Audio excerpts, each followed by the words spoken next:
Welcome to Inside the Numbers with the People's Pundit. Hope you had a great weekend, everybody. And if you like the videos, don't forget to like them. Of course, share them far and wide. We did not get to our Electoral College update on Friday, so we're going to do that. We're going to breeze through the map a little bit, tell you basically where things stand, tell you where both camps feel things stand, and we'll also throw a little bit of sprinkle, a little bit of what to expect tomorrow, which we will be covering, even though the primaries are basically over. Look, people are casting votes. Americans' votes matter. And it'll be interesting to see how it shakes out tomorrow. All right. By the way, if either Biden or Trump did not secure their nominations, clinch their nominations in the last round of primaries, it would have been done this week. What happened with Biden, a little bit different. Florida was successful in keeping Dean Phillips and Marianne Williamson off of the ballot. Those were seeds that were planted many, many weeks ago. So when that happens, also with the state of Delaware, which isn't until April, but when that happens, the state basically has laws that, we can't justify the spending running uncontested primaries. We can't justify the cost of doing that. So we'll just cancel them. And the party will then allocate those delegates in a primary or whatever it may be. Even if it's a primary for the House or something, then they're not allocating delegates, then they're just a nominee. So it was a good move, even though, yes, I mean, these are democracy people. They care so much about voting and the democratic process, institutions and norms. They care so much. They want to keep people off ballots. So they did that. It was smart, but it was hypocritical. And they managed to keep Dean Phillips off, managed to keep Marianne Williamson off, and then they just canceled those primaries. So Joe Biden was allocated those delegates. Otherwise, Joe Biden would not have hit that number when he did. Would have had to wait until today. Trump, different story. He just hit it. All right. So, and it's not about proportionality, by the way. It's not, he's a sitting president with no funded opposition. Donald Trump is a former president, but not an incumbent. Had to deal with proportionality, at least in the beginning of the process. And he got there at the same time as Joe Biden. If you count the fact that Joe Biden was awarded advanced delegates, then Trump actually secured it first, because the party is not doing this yet. Those are election forecasters who are saying they're not officials. It's not some authority.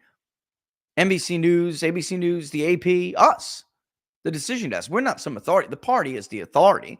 The voter really is the authority, and the party just recognizes their authority by allocating delegates. Those delegates actually will not be allocated until the date kicks off. You have to deal with the calendar rules in both parties' bylaws. That's the truth. So technically, Trump actually did clinch his nomination before Biden. We were just all projecting that he would be awarded those delegates, and that's how it happened. And really, honestly, until the convention, it's not a done deal. But it is what it is, and that's how we recognize it. All right, look, it's very clear when we go over this, the state of the race is such, or that both sides really know where the state of this race is, right? You're going to have one side, the losing side at the moment, try to spin things. My opponent doesn't perform as well in the polls. Look at the vote. We're doing well in the actual vote. This is all spin. Everybody generally knows the state of the race, and the state of the race is that Donald Trump is the favorite right now. Joe Biden listen, it is early. You'll hear people say, oh, but it's still early. We did this during the primary. At this point, it is early, but pretty soon it's going to be too late to say it's too early. All right, that's just how it works. People largely are listening to peripheral arguments right now, and the construct of how this election is being how this election will go and be framed is being put together in people's minds right now, regardless. And the construct is, as we're watching it develop, has been pretty consistent. And unless something happens and Joe Biden's approval rating shoots higher, unless something happens and the economy just starts roaring, unless something happens and inflation evaporates, and I don't mean government data is fudged to make it look like that, because they tried that under Obama and it didn't work. Hillary Clinton lost. I'm talking about something real needs to happen Otherwise, Joe Biden is going to lose this election. Now, in response to that, you're going to hear the media is going to be, they already are. They're afraid. And because they're afraid, they don't know what else to do. 91 criminal indictments. I mean, it just sounds so ludicrous on its face. We've said this many, many, many times, but like you could put together every time John Gotti, Al Capone, and the Black Hand of Death, the serial killer drug dealer from New York City, you could put together all of their indictments and it still wouldn't come close to Donald Trump. It's just ridiculous. And it sounds ridiculous to people. Judge ruled last week, Fani Willis can stay as long as Wade goes. After all of that testimony, people aren't paying total attention, but peripherally they are, and they're saying, God, it's just so corrupt. The best thing politically that could have happened is for Fani Willis to stay on that case. The judge got rid of several counts that has to do with the main aspect to her case, the phone call. And it's going to be very difficult because with the nature of RICO cases, you have to have some, the more charges, the better, because it helps prove the RICO case. So make it very simple. This is a damning, damning revelation. We don't know what the Supreme Court's going to do on immunity, but it looks like Judge Cannon may dismiss a lot of these charges outright over selective prosecution. And it's just basically, they don't know what else to do. How does this man not go down after we charged him with 91 counts? How does he not go down? How is he? And by the way, not only is he leading, he's showing a strength that he has never shown before. And this public denial of the non-white vote shift, they don't really believe. They know it's real. Contrary to what they say publicly, and then contrary to what is very clearly the racist wing of the Republican Party that thinks that they should just win 70% of the white vote, and then like somehow that's going to work, or reality. I mean, it's ludicrous. All right, so let's get into the hoax first. I can't go on without though. On Wednesday, we're going to have Daniel Street. He is the authority on media hoaxes. He's going to have 10 new books by the time this election season is done because they just don't know what to do. They're getting, Laura and I were talking about this morning. It's to the point where they're so afraid they're willing to risk a hoax backfiring, because I actually think this was stupid. The bloodbath hoax was dumb. It's dumb because if they knew that construct surrounding this election that we were just talking about, if they knew it, if they truly understood it, they would have passed on this one. The risk of backfire, which will then reaffirm how people feel about this election, is just too great. And I'm going to explain that more in a little bit. But first, let's go to the authority on media hoaxers, MSNBC, and let's play this first clip. And then we're going to play 2 clips that just show how ridiculous it is. And we got a couple of them loaded up in the queue here. But let's roll with this. Talking about a bloodbath for America. It's laid out in the terms of it. And these idiots on Twitter, these idiots on cable news, these idiots on Sunday shows going, well, president, he was talking only about the auto industry, and this is one more. It's just bullshit. Let me say that at 6:15 a.m. It's just bullshit. Mr. Tough Guy, right? Mr. Tough Guy dropping profanity in a morning show. Look at this guy. Joe Scarborough is the direct result of a society not allowing a grown man to get his ass kicked when he deserves it. That's the truth. This guy, are you kidding me? They drop profanity, try to be, all, righteous indignation. He, of course, knows he's lying. And to consider the source, this is the man who just a few weeks ago said that Joe Biden was the sharpest he's ever been during the State of the Union. You have Joe Biden's own war room putting out spin like the president has always had a stutter. Okay? Like that's how bad it went. And this moron is making the case, he's making the argument that Joe Biden is the sharpest he has ever been. That State of the Union was so positively received. It was brilliant. That he's going to get this massive bump. And as you will see very shortly, he did not. All right. A tiny little lead in the Reuters Ipsos poll, which is one of the worst polls in the country, is not a bump. Everyone very clearly, from the New York Times to Suffolk to Harris to us, across the board, has Joe Biden losing this election. Whether it's close in the popular vote, whether it's 2 points or it's 5 points, whether Joe is leading by 1 or Trump is leading by 6. I mean, that's the spread here. When was the last Biden plus 6 you've seen? We've seen several Trump plus 6s. Trump plus 4s, Trump plus 5s, Trump plus 6s.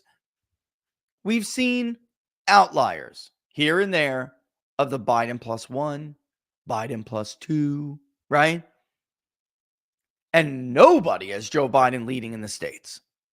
Even Quinnipiac, again, up there with one of the worst presidential election pollsters in the country, has Donald Trump not only beating Joe Biden in Michigan, but that 3 points, if you look into the crosstab, is a solid 3 points.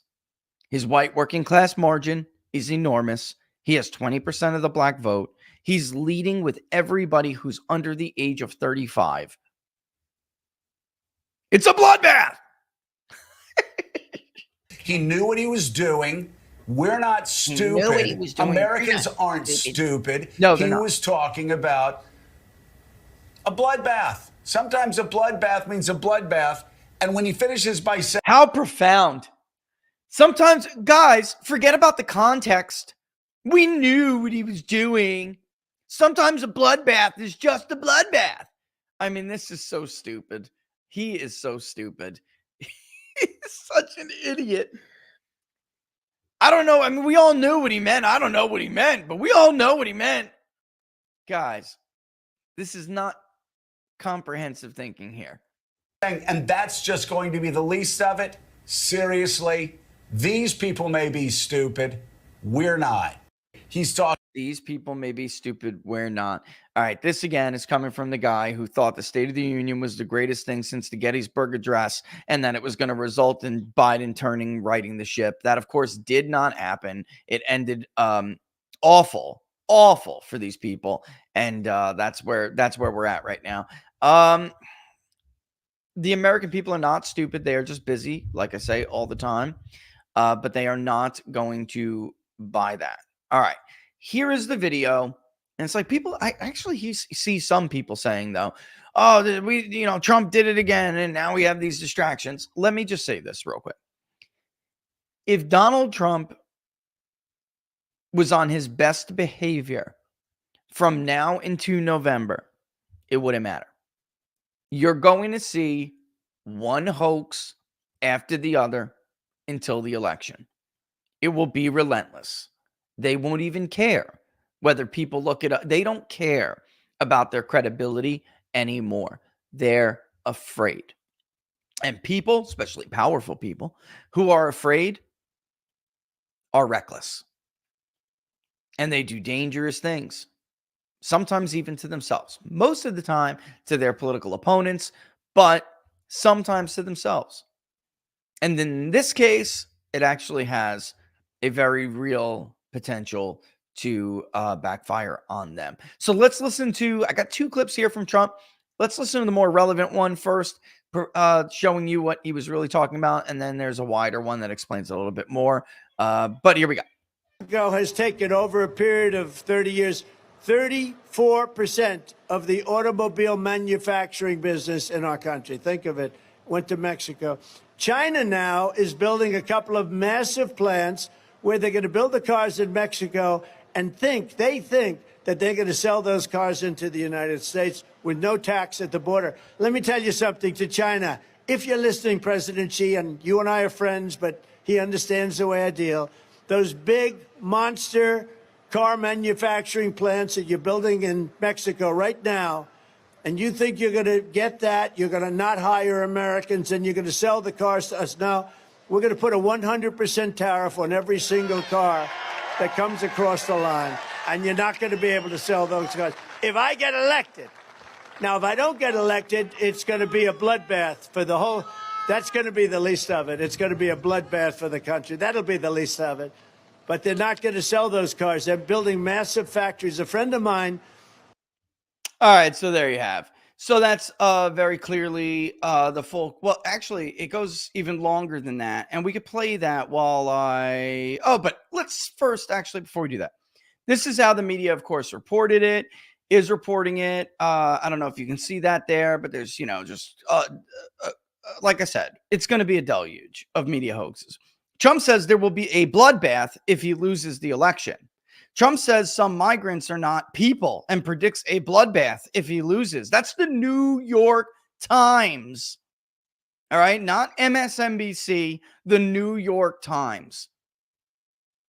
They're just, Tom Bevan over at Real Clear Politics. He tweeted, if you didn't hate the media enough, here's more reason to hate them. Seth Levy said, I believe it was Seth. If it's somebody else, I'm sorry. The media is the enemy of the American people. Trump is right. Folks, I don't know what else you'd call people who do this. Friend. What is the antonym of enemy? Friend. Right? What is friendship? Do friends deceive, mislead, and harm one another? Well, sometimes, sadly, but then they're not very good friends, right? People who actively, maybe they'll do it, but they don't do it on purpose, all right? They do it because they're jealous or they do it because something, right?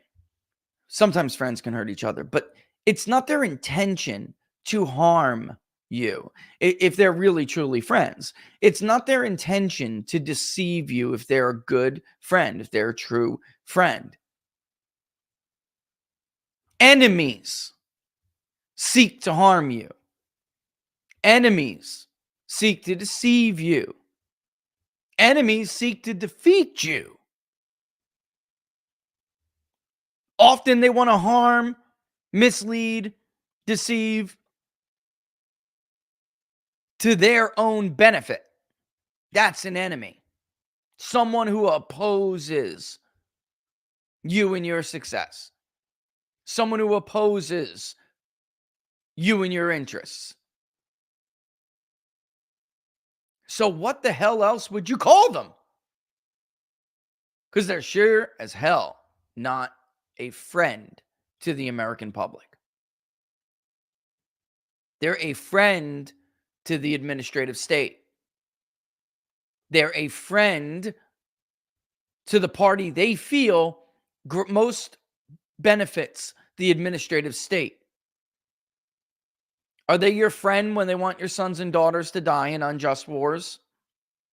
Are they your friend when they're leveraging your future, your children's future, your grandchildren's future? Believe me, these people think they could survive a debt bomb.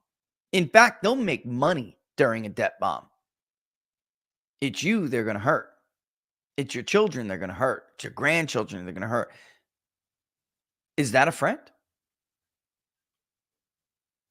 Because their job is not to inform you very clearly. Their job is to advance the party they believe advances their own interests.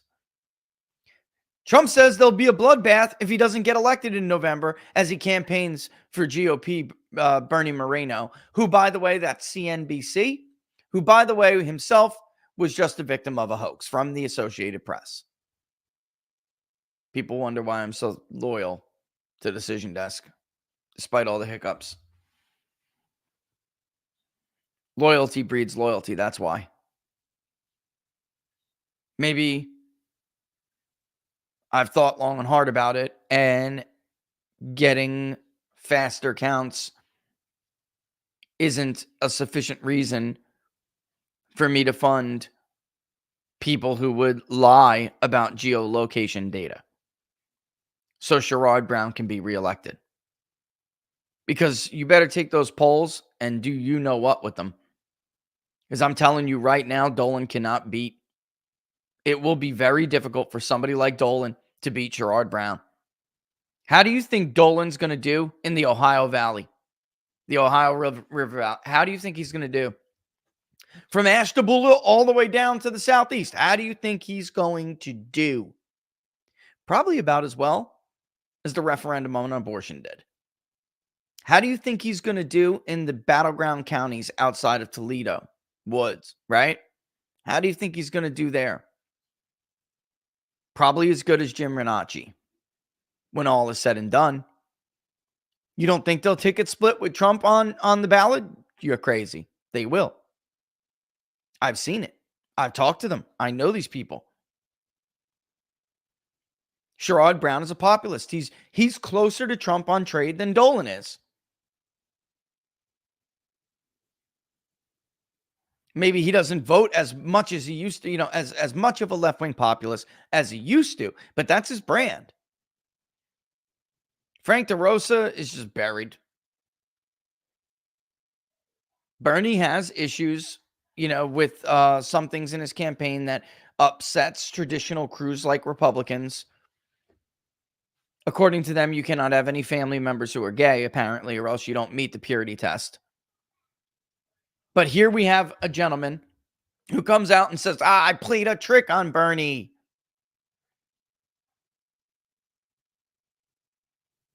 Here you have the founder of the damn website saying, listen, I've reviewed this, and this is fake news.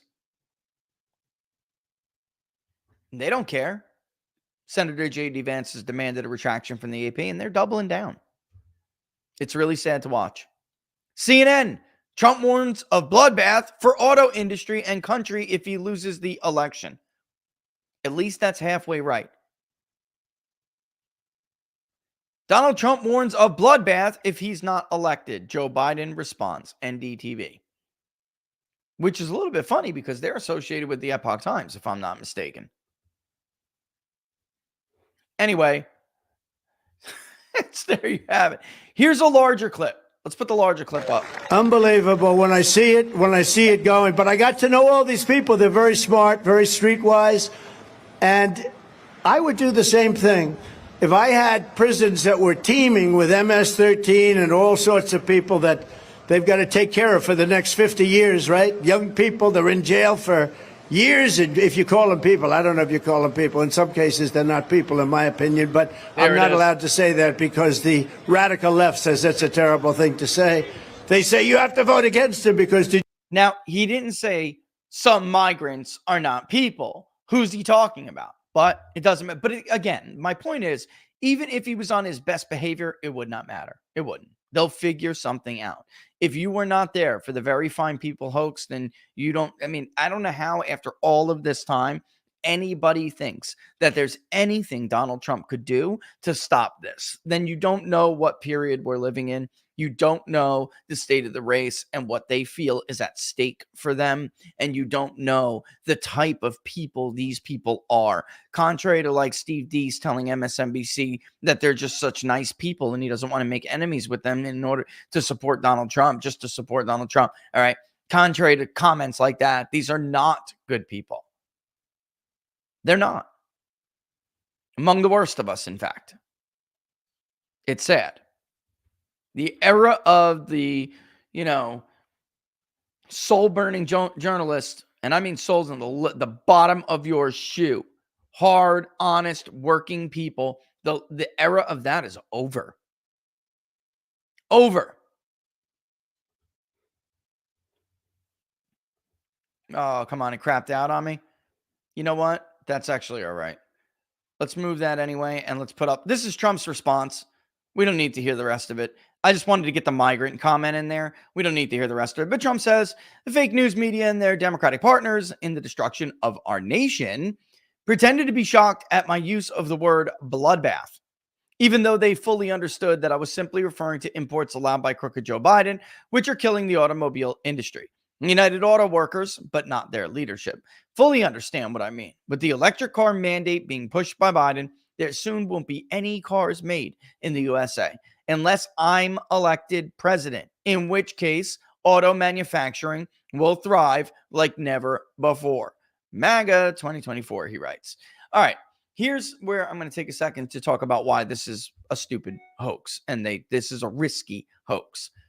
Even if you're remotely paying attention, you're hearing what the media said he said, and then you're trying, maybe you'll hear some detractors.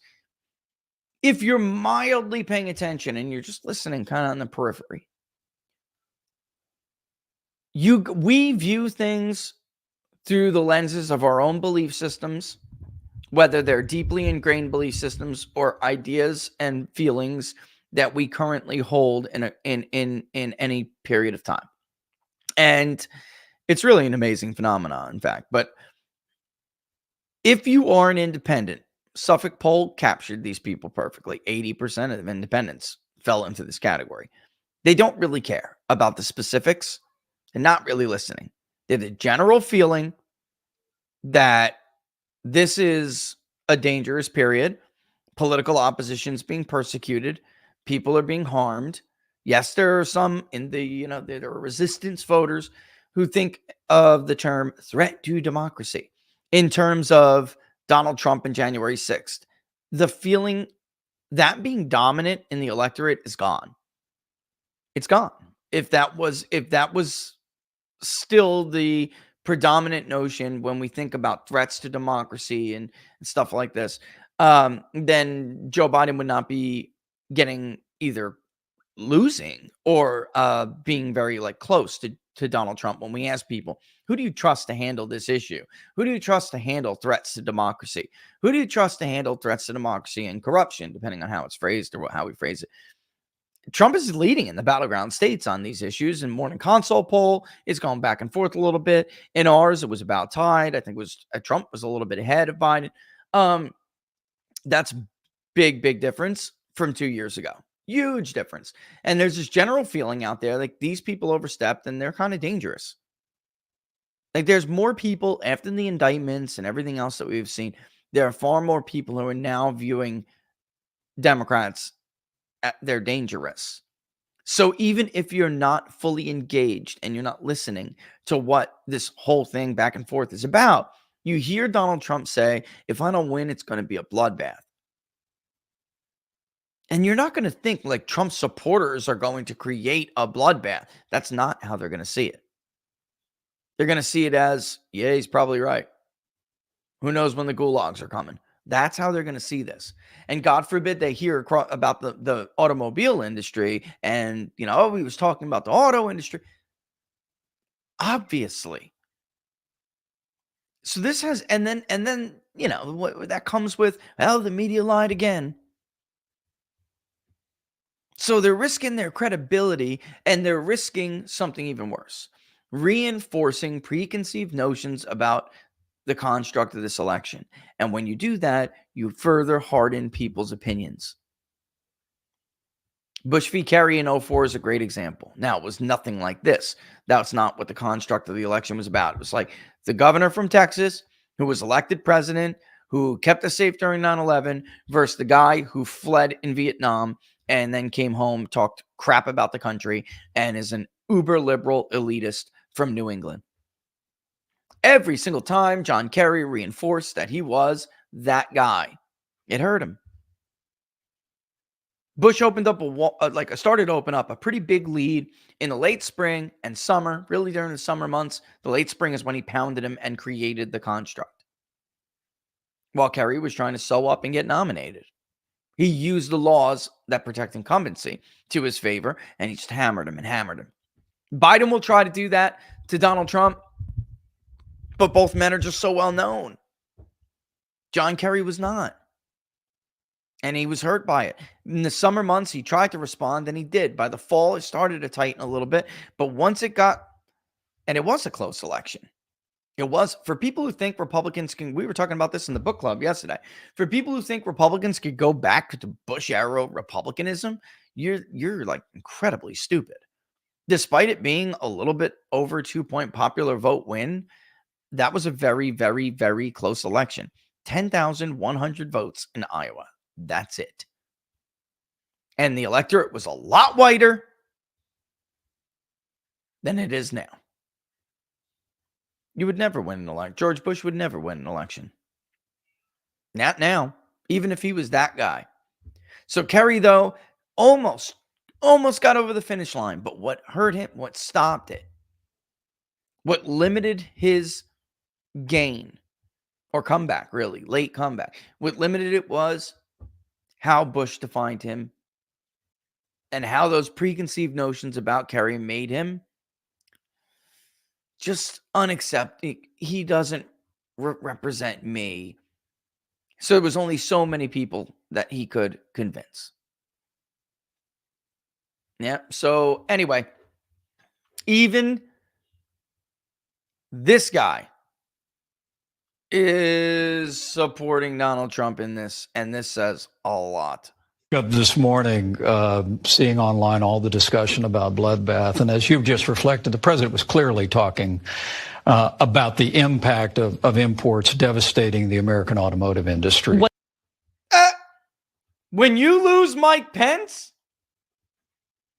who really hates Donald Trump now, he sold himself out. He did. He sold out. He did. Mike Pence sold himself out to play a role. Didn't work. Got creamed. Refuses to endorse Donald Trump now too. Nikki Haley 2.0. Even though he took a vow. It's like these morally superior people. Their words don't mean they don't mean anything. It's pretty sad, actually. But even he won't come along with it. Unbelievable. All right, so here's why. Let's get to the heart of this, shall we? There's like a couple of little articles I wanted to breeze over, but this one I want to go through quite a bit because this is it, folks. Behind the scenes, Biden has grown angry and anxious about re-election effort. Now, they're going to try to spin this puppy real good. You got to learn to read between the lines with these people. Biden locked up the Democratic nomination last week, but looking ahead to the general election, anxiety has seemed to increase. Let's shut her up on Meet the Press. Actually, though, you know what? Before we read the article, let's in fact listen to this clip. Okay? That's not, why would I do that? Let's take a listen. We are getting this new reporting about the Biden campaign and about President Biden himself and how he is taking, especially all of these polls, which show him in some cases losing former President Trump, basically our reporting says that Biden has grown angry and anxious about his reelection efforts. Simone, is that what you're hearing in your conversations with Democrats? Well, yeah. I mean, look, if I were running for election against a person like Donald Trump, who has as many issues as he has and has committed as many alleged acts of criminality as he has, and I would be. Whoa! We have to stop it there. Has committed, and then stops herself and goes, so, alleged acts. How could you commit alleged acts? It shows you how backwards their thinking is. So-called progressive, right? You can't commit alleged acts. You can allegedly commit illegal acts, but you cannot commit allegedly illegal acts. That's not folks, that's not misspeaking. That's more of a Freudian slip than it is misspeaking. That's how their brains work. There is it goes to the whole bloodbath thing, and people know it now. That's the problem they have. There is an entire segment of society, which is represented by one of the political parties, who simply don't believe in things like due process. They don't. They do not believe in innocent until proven guilty. They believe in the smear. They believe in destroying somebody's life by, trust me, I know firsthand. They believe in destroying somebody's life by throwing allegations on them, even when they're cleared up or exonerated. It doesn't matter. They'll forever use that to smear you.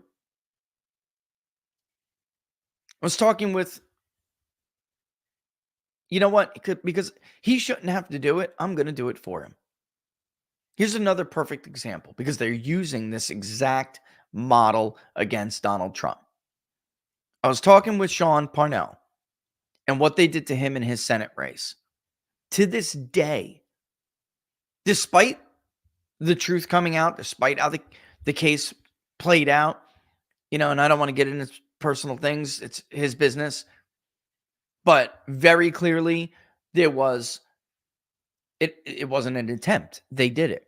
There was a use, which I think should be off limits, of a divorce and a custody battle to force the man out of the race. They hurled all sorts of disgusting allegations against him.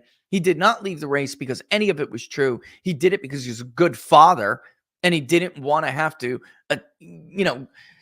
defend himself at the risk of putting his kids in the middle of it. I'm just going to say that. We now know how it turned out. But to this day, not just from Democrats, but cowardly piece of crap rhinos who should have stuck with him because they should know who these people are, what kind of people they are. And by the way, that came from the right, that hit. It came from one of his opponents who had no prayer of beating him in the primary. And everybody, like Democrats, everybody on the right should have rallied to him and unanimously condemned what they were doing to him as outrageous, because it is. They don't give a damn about children, how it could impact children. These are the people you're dealing with. But they didn't. Some ran for the hills like cowards. And cowardice is a major problem on the Republican side. And they left him to the whims of people like her, who don't believe that someone who is accused of something should have their fair day. They just think those allocations get leveled. We can use the power of the state to level them. Whether it's a judge, a crooked-ass prosecutor, whatever it is, and then we will destroy those people, and that'll be it. Because we cannot beat them at the ballot box, so we will destroy their character. We will destroy their reputation. You know who didn't run from him, by the way? The Trump family. You know who stood behind him? The Trump family. People wonder why the man commands the loyalty that he does. Because he gives it. Because he gives it. It really is that simple.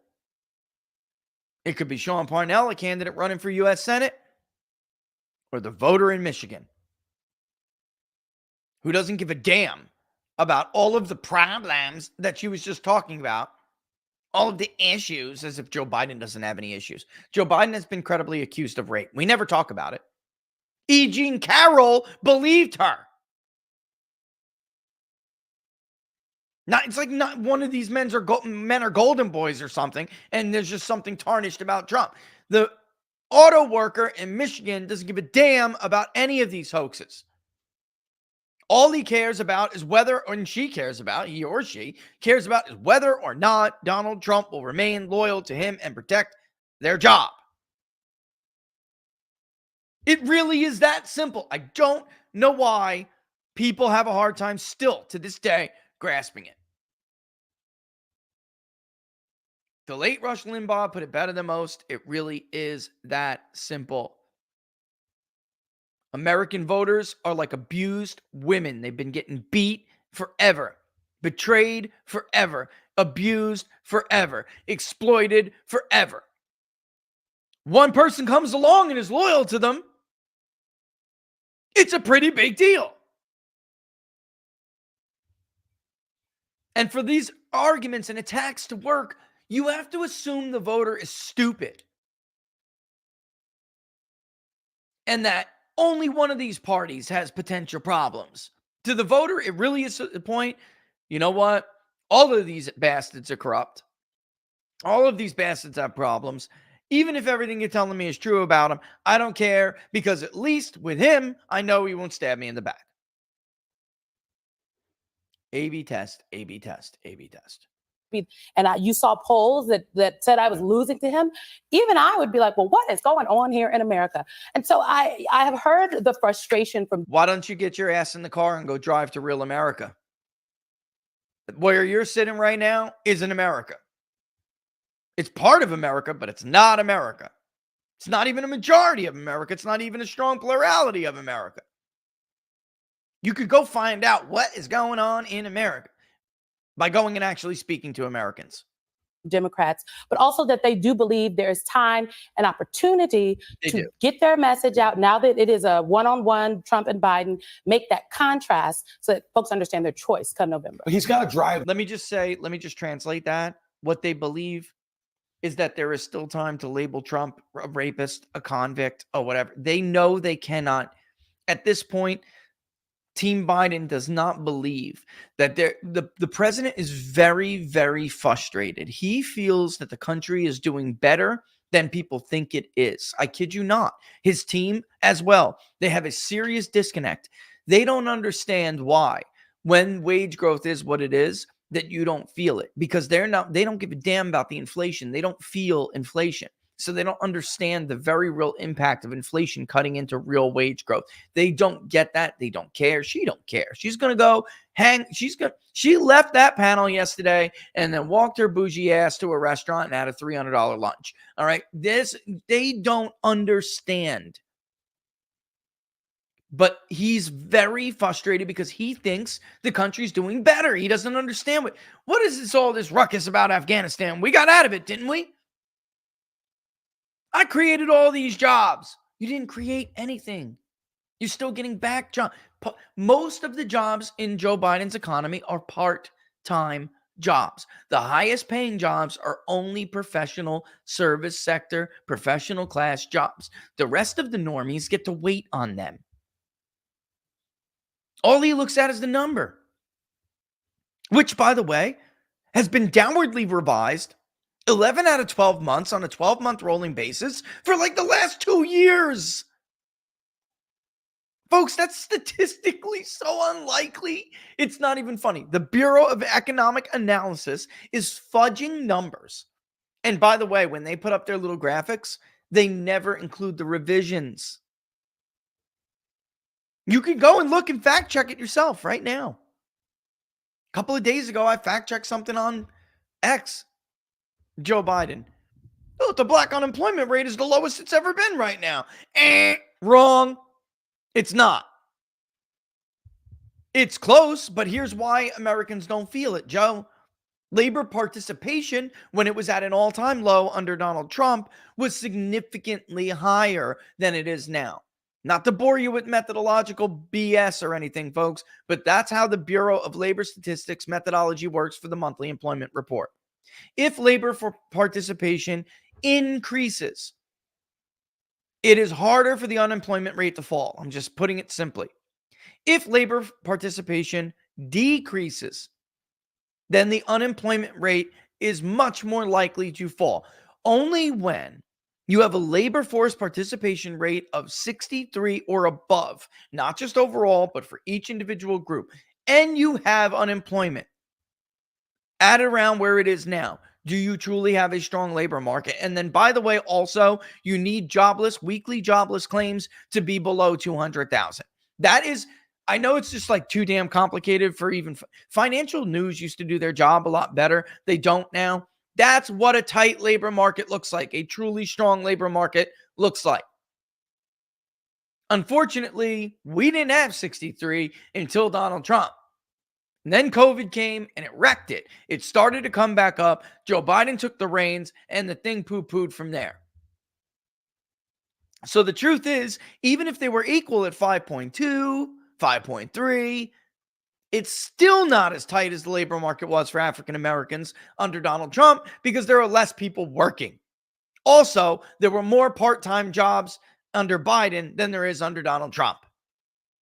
Under Donald Trump, they had good producing jobs, goods producing sector jobs, which produce higher wages for the working man and woman. I wish it was easy as a stupid unemployment rate. It's not. The message, though, I mean, Biden's got to make the case every day against Trump, almost as though he's more of the challenger than the incumbent, right? He's got to sort of do that, prosecute the case against Trump. Never works. Never works. The incumbent look, Trump tried to do it in 2020. It's been tried before. It never works. Even when Grover Cleveland was trying to do that, and it was very different. We didn't select presidents the same way. Even when it was Grover Cleveland's day, he tried to make that case. It did not work. It never works. You're asking Americans not to hold you responsible when you're currently the man. And if that was ever going to be true, it would have been true under Donald Trump because, of course, while he was the executive, his entire executive branch hated his guts and was doing everything in their power to subvert and undermine him. It still didn't work. Voters, don't do that. You're the man, you're the woman, they're going to hold you to account. Fact of the matter is, we're coming up on the first hour, and the next one we're going to go over the Electoral College. No president, where his approval rating sits right now, has ever been reelected. How do you do that from the Oval Office? That's his challenge. Look, I think you have to have an army of surrogates out there helping you every day. And I think you also have to try to get out there and do it yourself more aggressively. But there's so many examples. Just take the TikTok case where Trump changes his mind on banning TikTok, clearly in part because of the influence of a billionaire with a stake in TikTok. If you're a Democrat, how do you not scream that from the rooftops? This is brazen corruption. But where is that? Donald Trump changed his mind on the TikTok ban when he was president. That's what Rand Paul has been trying to explain for forever. However, there is an argument about whether or not they implemented that change, those reforms. And honestly, look, I'm a big believer in staying in your lane. I don't know if they did or not. It looks like they did not, frankly. But I wouldn't know better than Rand Paul. What are you looking for, honey? Okay. All right, let's play it. Aggressiveness, I think it still remains to be seen if Biden can prosecute the case. I think that there's two angles that they can take here. One is this democracy angle. I would submit to you, I don't think it's working. It has. They would argue it has in the past. They would say it did in 2020 and 2022. Well, abortion rights in 22 was more helpful. That's a fair point. And abortion is part of the democracy argument. The biggest intervening factor between 2020 and 2024 has been inflation.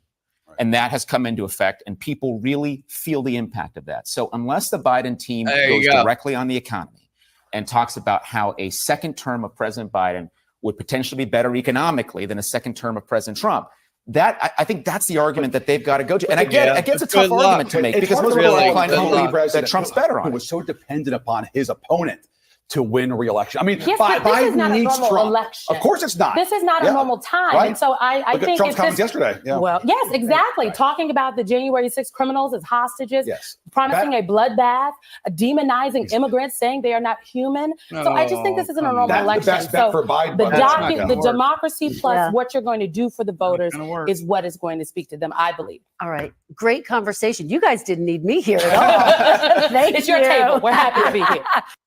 All right, so that was a good conversation. In truth. Plus Live TV. Sorry, that was a good conversation. In all truth, it really was. Unfortunately, it's a conversation they're having with each other and themselves. They're not really bringing in any voices who may know better, so they're just talking in circles. They're talking, at each other and to each other, but not like with you. They're not listening, so they're not really understanding the immigrant thing. Very akin to Jen Psaki. Voters in Virginia, their number one issue was illegal immigration. I mean, yeah, because there's totally a border. And the other one said what? Yeah, there's a border with West Virginia. They just don't get it. Washington.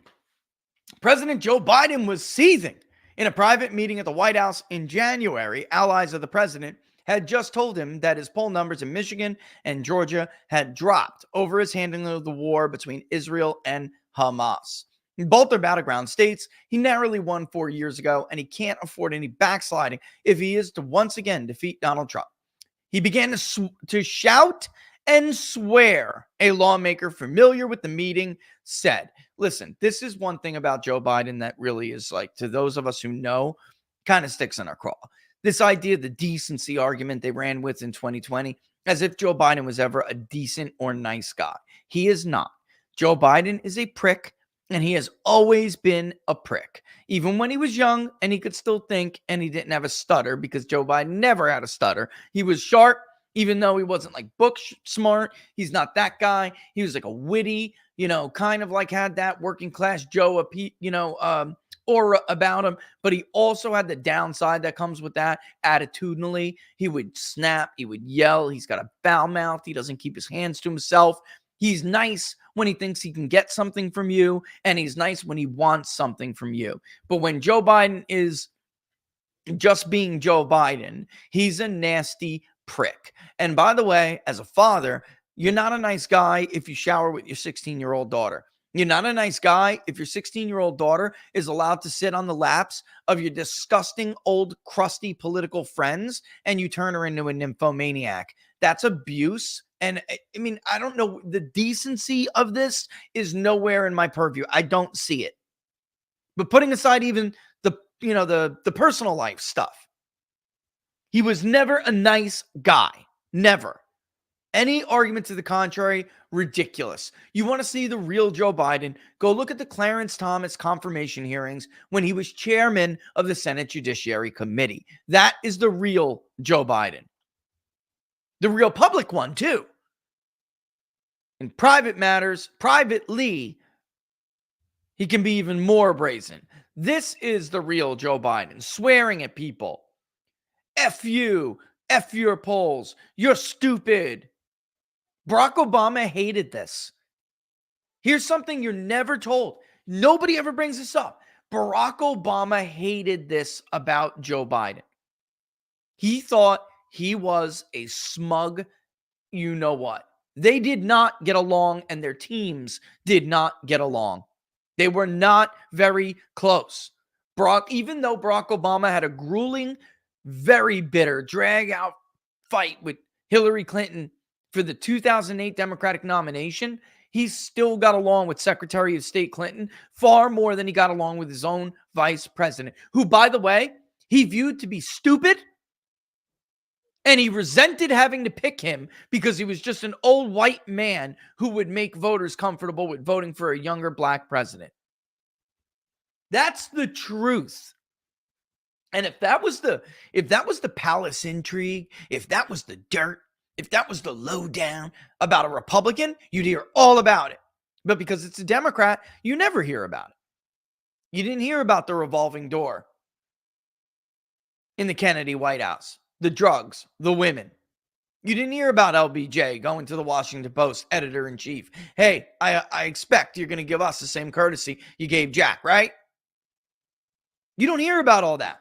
But you will hear about Richard Nixon's filthy mouth.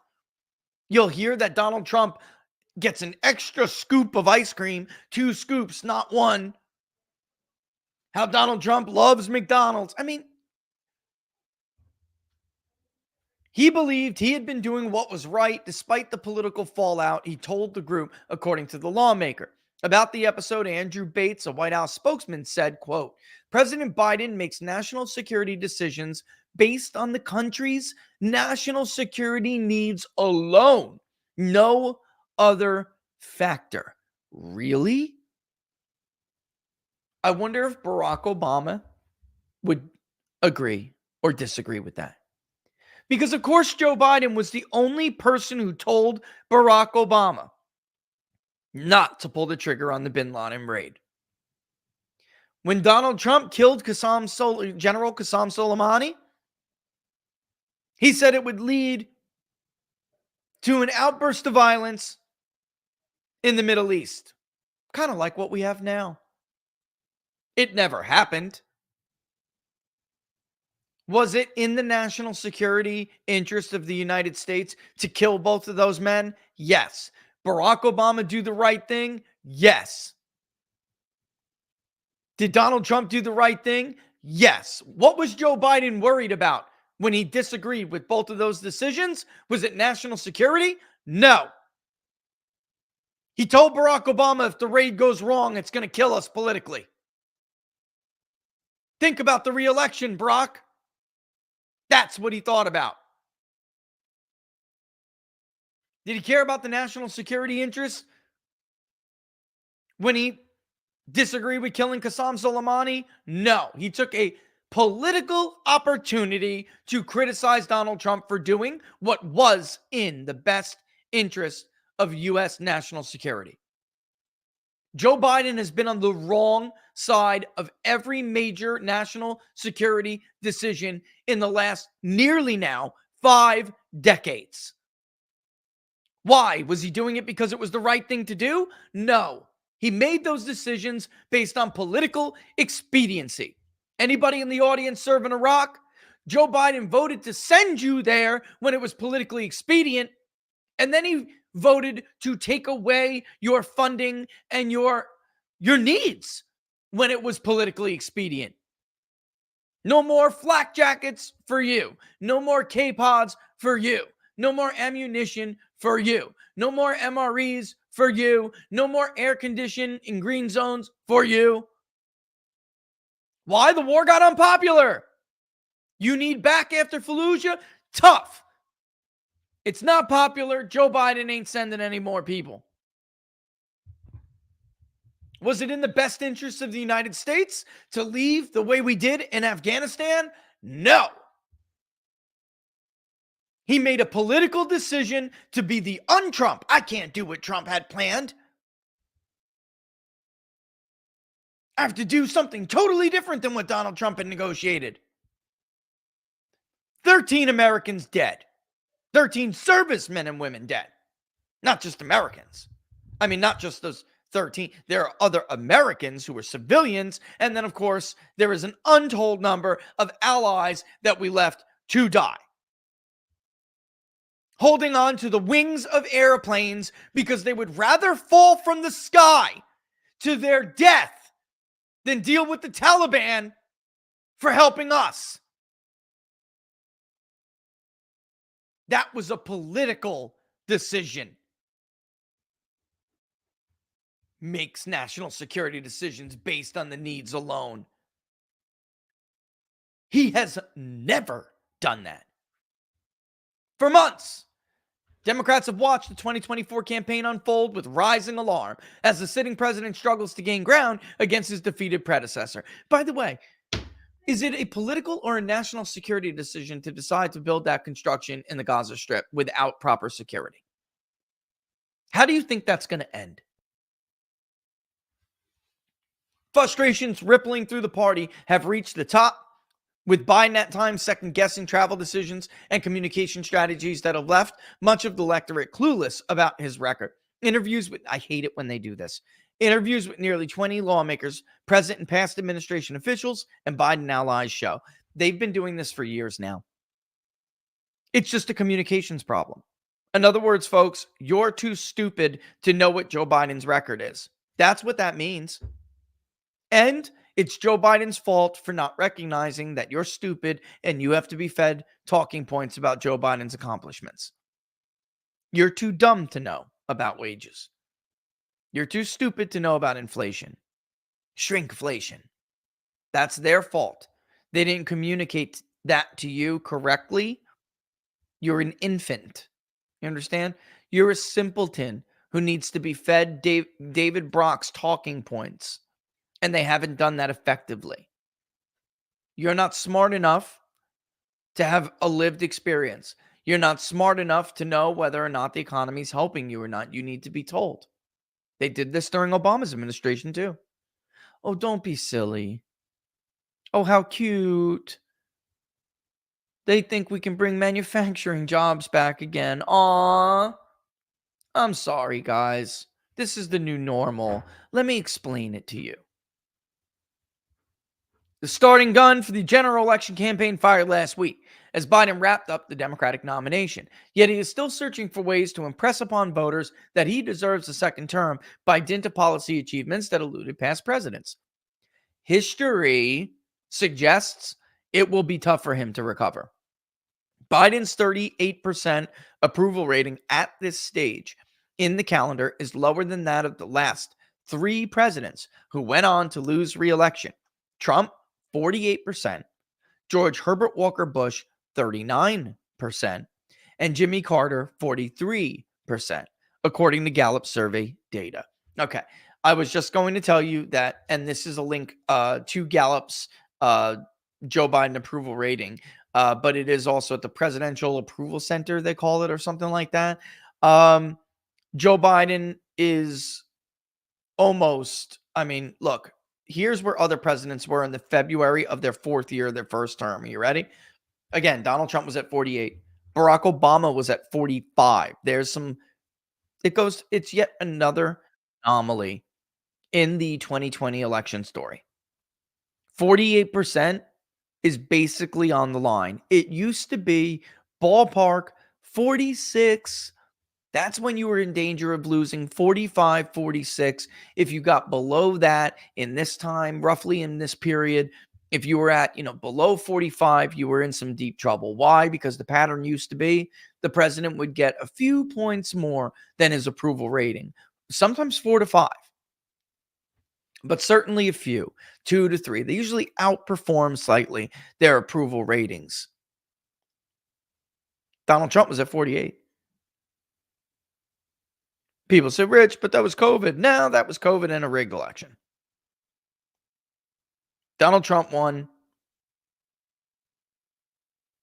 18 of the 19 core bellwethers. The only president to win Iowa, Ohio, North Carolina, and Florida and lose. On and on and on. We can go over 31 pivot counties in Iowa, the most of any other state. You win those, you win. Juneau County, Wisconsin, predicts the winner of the presidential election statewide in Wisconsin every friggin' year. Donald Trump wins more than 60% of the vote in Juneau County. He lost Wisconsin. And here we have yet another anomaly. Anyway, Barack Obama was at 45. He did recover. And there's this argument, well, this is the same thing that happened to Barack Obama. And we have time. Barack Obama was never 33 to 39%. I think I've told you before, I think Pew Research is way low, but there was never a poll that had Trump at 33. There was never a poll that had Barack Obama at 33. Never. Barack Obama fell to like 42, and he recovered, and he had this knack to recover. And honestly, there's a little bit something going on that's different. During the Obama years, people approved. The general approval question was always much higher than when you asked how he approved on the issues. And we used to find this stunning. We would say, how do you feel about, do you approve or disapprove of the way that Barack Obama's handling his job as president? That was always much higher than when you would say, how about each of the following issues? The economy, immigration, healthcare, this, down the line, foreign policy. And he would always be far more negative than overall. And it would tell you that people just liked him. There were some people who just, even though they didn't like his policy, they liked him. No drama, Obama. Trump was the total opposite.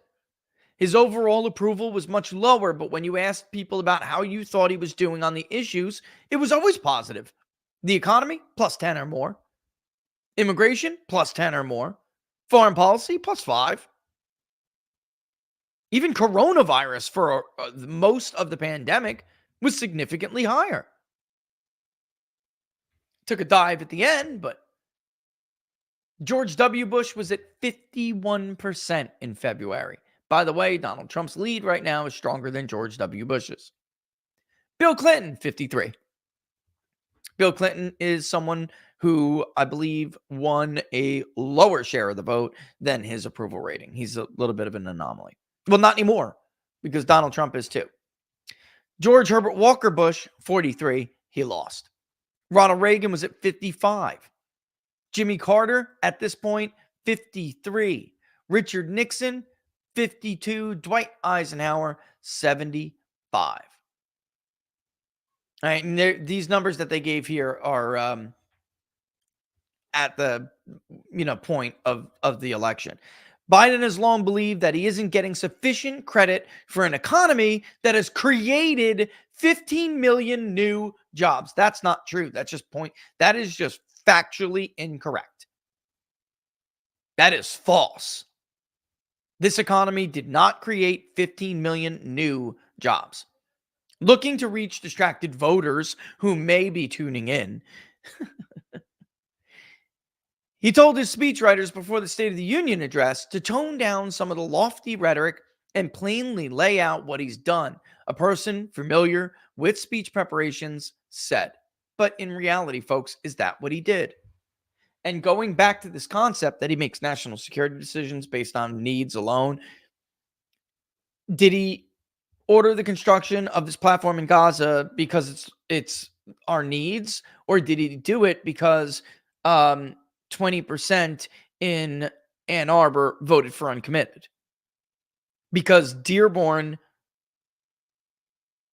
Michigan voted by majority uncommitted. Because the largest labor union in Washington state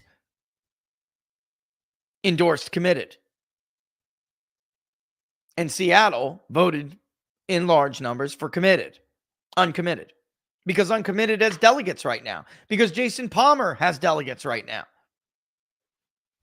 During internal discussions, he'll press aides about which part of his record to highlight in different states, said a second person who is familiar with the matter.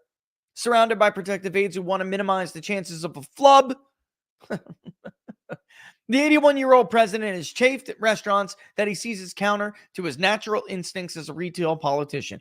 A third person familiar with internal discussion says. I got to say this. I think it's best at this point. It's too late. You can't do what you did in 2020 with him. I think Joe is right. Americans are very forgiving and very understanding. They should let Joe go.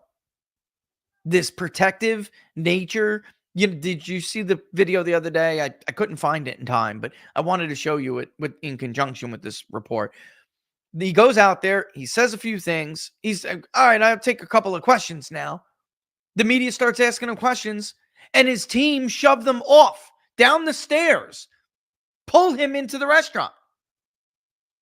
Thank you. Thank you. No, we won't be taking any questions. Thank you. That looks so bad. It took the RNC 2 seconds to cut it. They were up on Twitter with it in a second. Doesn't matter if it came from the RNC. That happened, and it reinforces what we're talking about. I'm using the Kerry Bush example, or the Bush-Kerry example.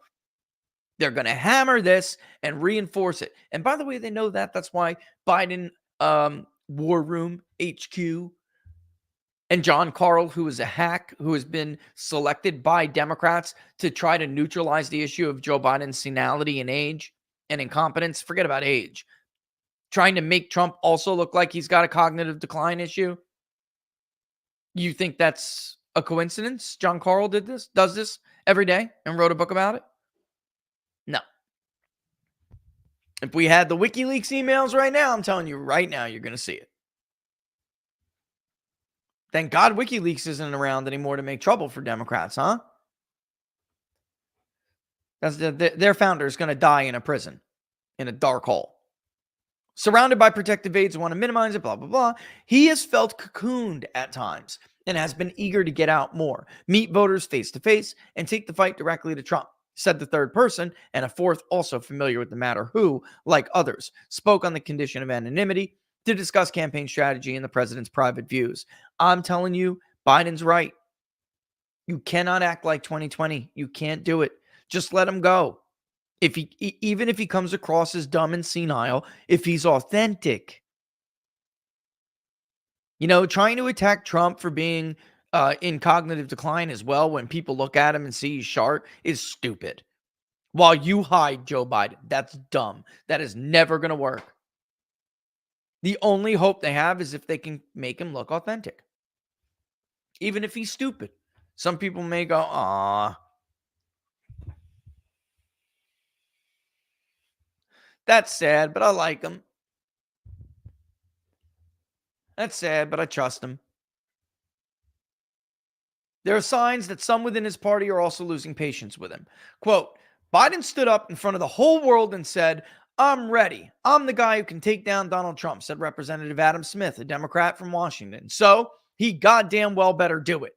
We don't have time for him to be worried about whether or not people are saying things right or the poll numbers are where they should be. I want focused energy and not defensive anger. Well, guess what, buddy? You got it, Congressman Smith. That's what you're going to get, defensive anger. eminently beatable. This is the best section, in my opinion. It's just, it tells you where their mentality is, and it's like they're in a total bubble. Biden has on occasion directed his ire at his tight-knit senior staff, given the successes he has had in passing consequential bills and improving the economy. Biden was irritated that his message wasn't sinking in with the broader electorate, the sources said. 8 months before the election, Biden's campaign team remains confident about his chances. A memo that campaign manager Julie Chavez Rodriguez sent out in December suggests that it was always the plan for Biden and Vice President Kamala Harris to start, quote, ramping up, unquote, campaign travel early this year, something that is now happening.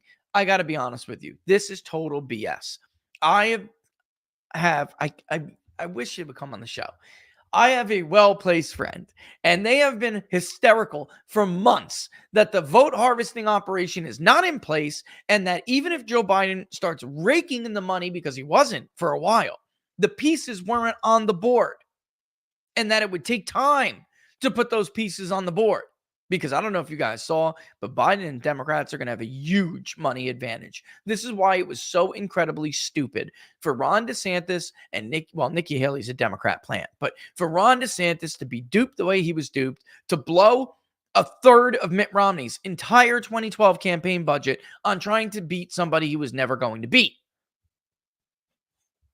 Because they needed that money. Because the RNC and the vote harvesting operation needed that money. They had an opportunity while they were asleep, while Democrats were asleep. You know how vast that operation was in 2020? You thought 22 was bad because they trickled in a few votes to beat Adam Laxalt in Nevada? A few votes to put Walker below the 50% threshold in the first runoff? That's nothing.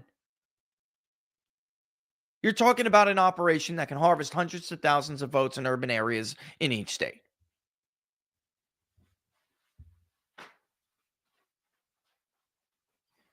And here they had what was a golden opportunity to close that gap. And instead, the donors got their way. The donors got their way. They spent hundreds of millions of dollars trying to subvert the will of the majority of voters and wasted it, squandered it. It reminds me of the battle. What the hell's the name of that fort? In the no-go zone between ancient Egypt and the Hittite kingdom. It was a walled city. Anyway, the Hittite general had Ramses by the balls. Ramses, as impulsive, he was battle-hardened, but he was an impulsive young general pharaoh. And he made a critical mistake. Came up with a division, 25,000 men all total almost, 4 divisions. Sent one along the northwest coast. And the Hittites had given misinformation. The Hittite army is still 100 miles north of the city. The truth is they were already in the city. And the 3-person Hittite chariot was able, from the east, to smash into the disorganized division that was behind Ramses, trying to catch up because his huge army was spread across miles and miles and miles. And he was with a small reserve of chariot cavalry. He was able to blast into Ramses' division that was closest to him, protecting him. And he had a reserve of 10,000 infantry. And that was the moment to knock Ramses out. With the chariots pressing him from the south, he could have put that 10,000 infantry division to the north of Ramses' flank and killed Ramses the Great. But he didn't. He squandered the opportunity. Ramses was able to rally what he had left, regroup, fight back the assault from the chariots. By the time 10,000 army was strong, 10,000 of the infantry strong army came in, it was too damn late. The divisions caught up from the south, Ramses' divisions. And by the way, they're coming across. They see this battle happening.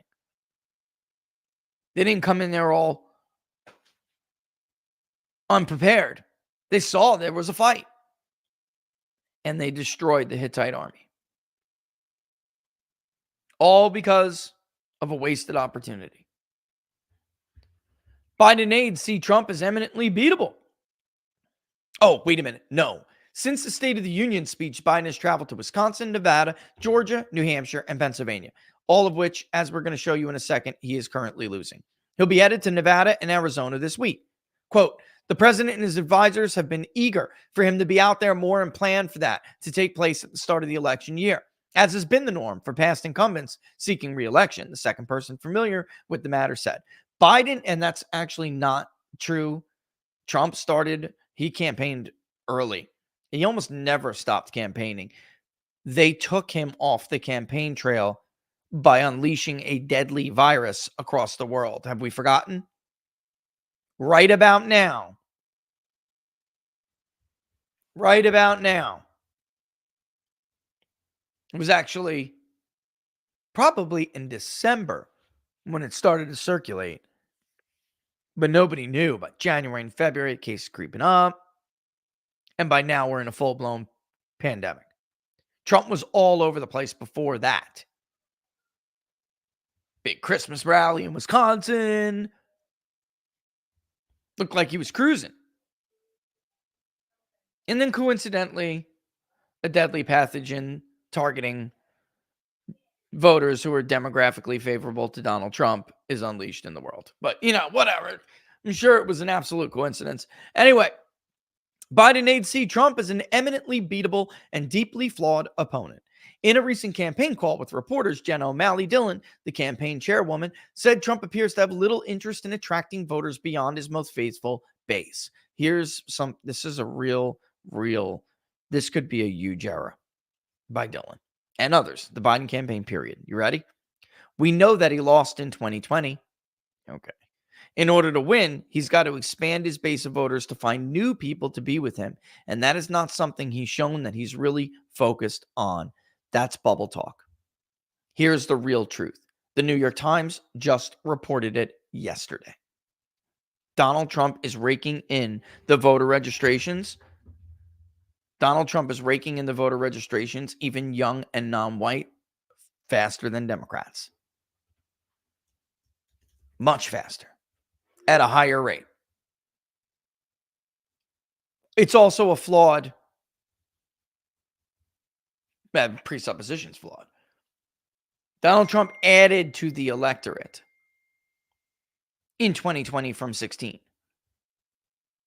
It was 137 million turnout ballpark in 2016, which was up from 120 million and change when Romney failed to get people to come out and vote for him against Barack Obama, which is why he lost. And then, of course, we know Trump got 75 million votes in 2020, adding considerably more voters. So that already is wrong. Secondly, that's just results from 2020. Like the foundation of her argument is incorrect. And then everything we are seeing now suggests it's even worse. The situation's even more dire for Joe Biden. Every poll shows just among the forget about new voters and new registrations, just among the 2020 electorate, Trump has turned a 4-point deficit into a small lead. He's doing it by winning 10% of Joe Biden's vote while he loses 2% or less of his. In the New York Times poll alone, if Joe Biden got 81 million votes, 8.1 million people told what the poll suggests. The New York Times poll suggests that 8.1 million people have changed their minds and now want to vote for Joe Biden over Donald Trump. 0.5% less, actually, of Trump's vote that says they're going to vote for Biden represents about 350,000 voters. That's it. So just over 8 million net have shifted to Trump in the 2020 electorate alone. We are not that bullish. We usually have Trump around like 1.5, 1.2, something like that, who it's not 0.5%. It could be upwards of 2 in some polls, but then Biden's usually at like 10 or 12. So the net shift is very clear. It's very, very clearly there. It's just not 8 million. Ours is usually closer to like 6.5, 7. And that's what other pollsters are finding as well. That says nothing of the non-2020 new voter who Trump is overwhelmingly carrying. Then, on top of that, you have the potential new voter or the unlikely voter, which, as even the Suffolk poll of the unlikely voter poll, which they do all the time, suggests that Trump is beating him among those voters 3-1. Those are new voters. Those are voters who did not vote in 2020. They are registered and able, and if they came out, they would vote for Trump in droves. What she's hoping for in the truth, I don't know if she's lying to journalists, guys, but if she really believes this, they're in deep trouble. Because if you're them, you're more thinking, you should be thinking more like Barack Obama. Let's shrink this electorate. Let's keep it to the highest of propensity voters as we can. Because if we don't, then all of those newer black voters and Hispanic voters, they're going to be far more Trumpy. All of those newer working class voters, they're going to be far more Trumpy. We need a 19% post-grad electorate that votes every election. This way, of those black voters who come out, we're still going to win 88, 90% of them. Of those Hispanic voters that come out, we could eke it out. We could get 55. Maybe 60. Maybe we could beat them 60-40. Because if we get the 2020 electorate, he's going to beat us by about 2 points in the popular vote. Even if it's a draw, he's winning the Electoral College.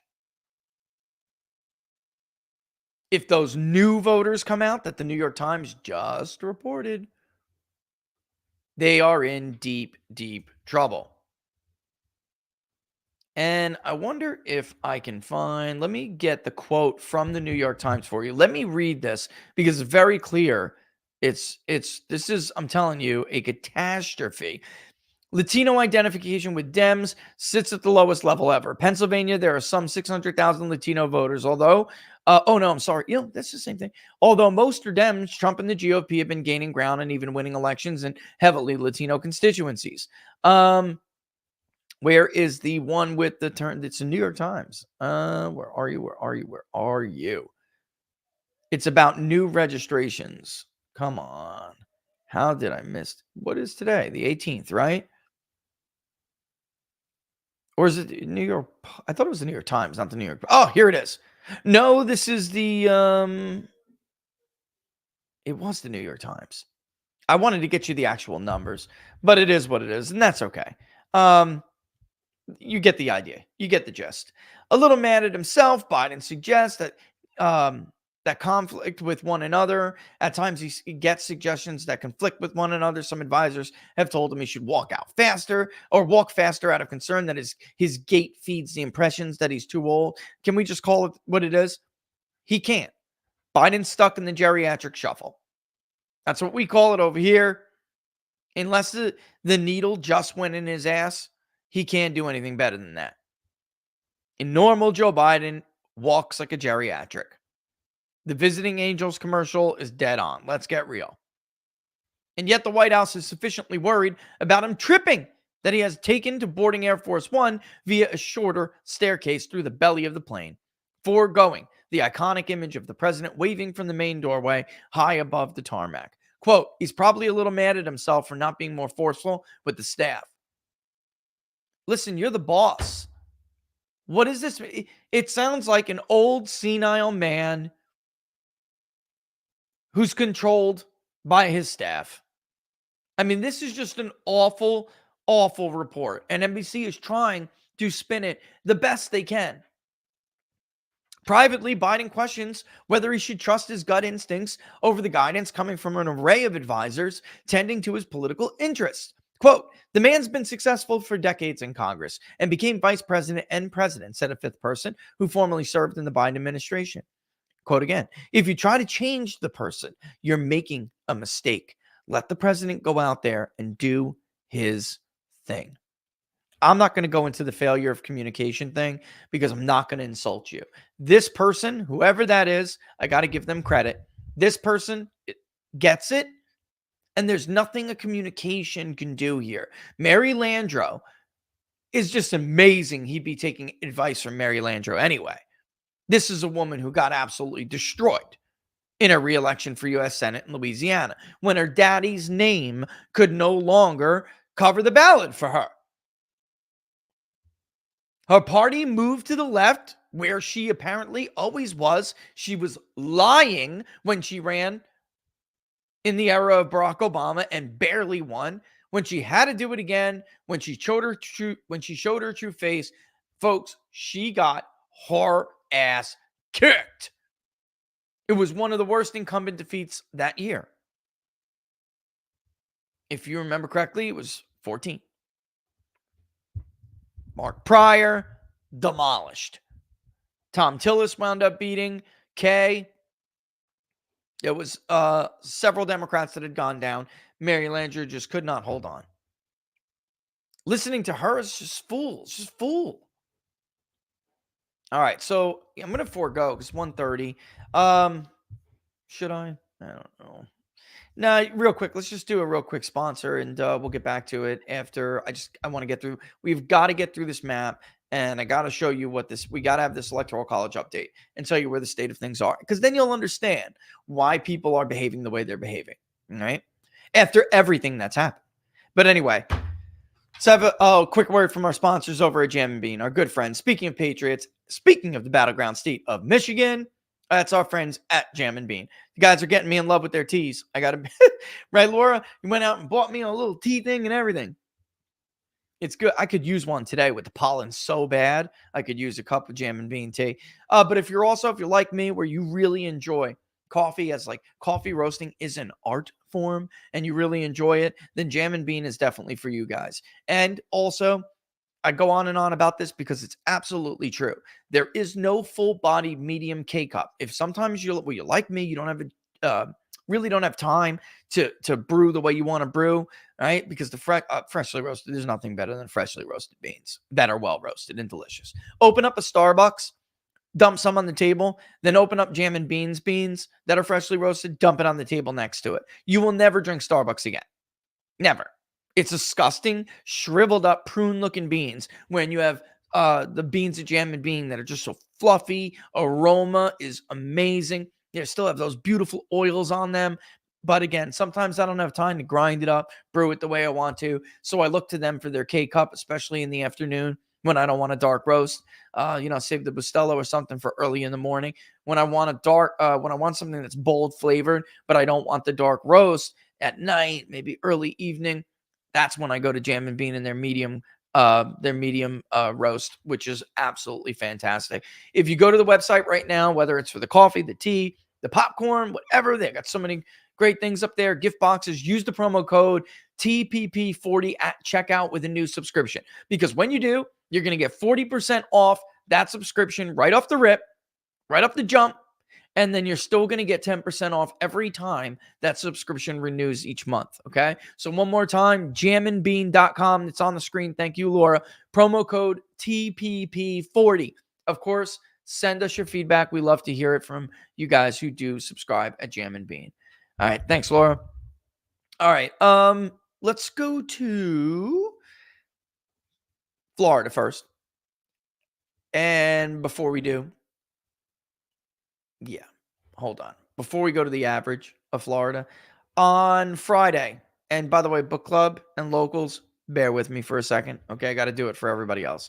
On Friday, I was inundated with media requests and people who are like influencer people on Twitter, and it was pretty widespread. So asking, you just put that Florida poll out and you had Trump up by 13. And did you see the St. Pete poll? And blah, blah, blah. And I'm like, it's not my job to comment on polls, but I got hit by like so many requests, including one who made a snarky comment from an aggregate website. And the fact of the matter is, which is, by the way, one that we're not on yet, St. Pete is. And it bothered me. Frankly, didn't bother me. It pissed me off.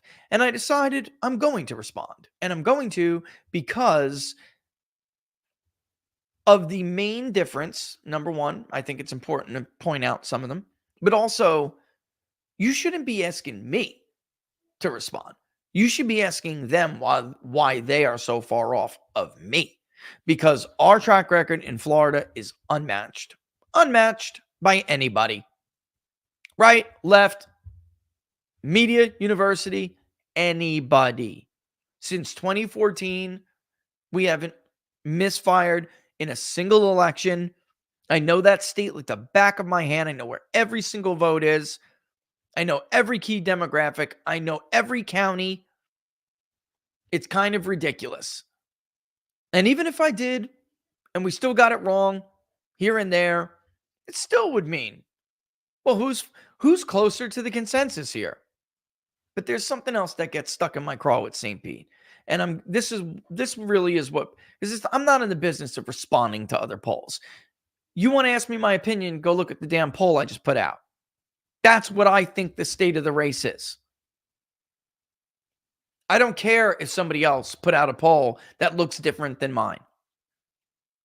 The work should speak. I didn't put a press release out. I mean, I didn't put a quote in a press release.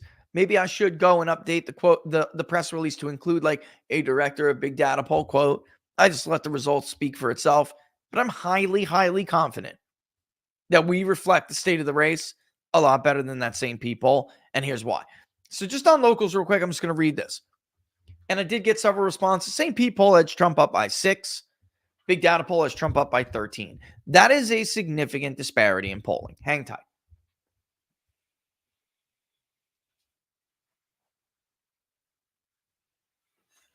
All right. Again, normally it's not my policy to respond to requests for me to comment on other polls. And if we're dual, as if we're like in a duel or something. However, the St. Pete poll has been a repeat offender in respect to similar situations since we began polling state publicly in 2014. Therefore, here's my response. First, like as I said before, our track record in Florida is unmatched. It's unrivaled by anybody else. That includes presidential and midterm cycles. But since polling presidential races is a different animal than midterms, folks, it is. Don't misunderstand. Let's begin there. In 2016, our final poll was Trump 1.6. He won by 1.4.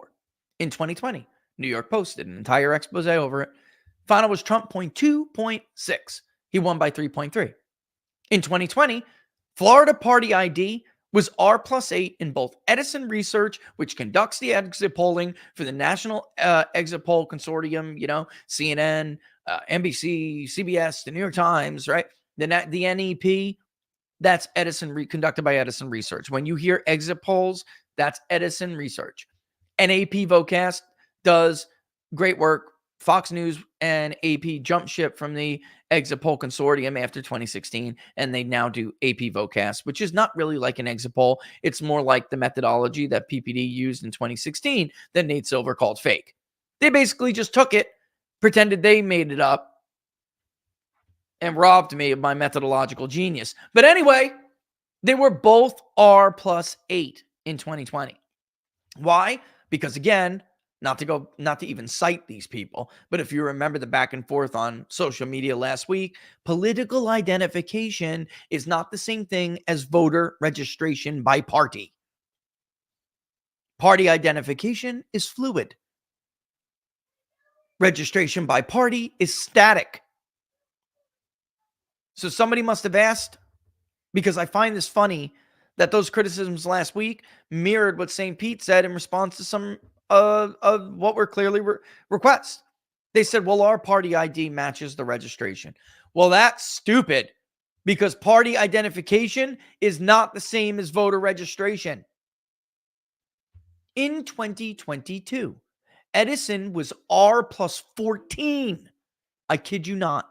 It was D28, R42. And the AP Votecast with leaners was R55, D38. Our unweighted sample was R+11, R41.36, D29.97, I28.67. As you know, we do not wait for party. We wait for other demographics. We've gone over 1 million times. It's called rake weighting, and it allows it to adjust. It's an adjusted representation. So in other words, when you wait for gender, age, race, education, and region, for instance, the adjusted partisan split is R40.6, D 31.4, I 28 point flat. What happened? That is mostly driven not by education, which was pretty much spot on, not by race, which was also pretty much spot on, not by age, which was pretty much spot on, not by gender. The weighting efficiency of our poll is greater than 95%. Greater. Geography did it a little bit.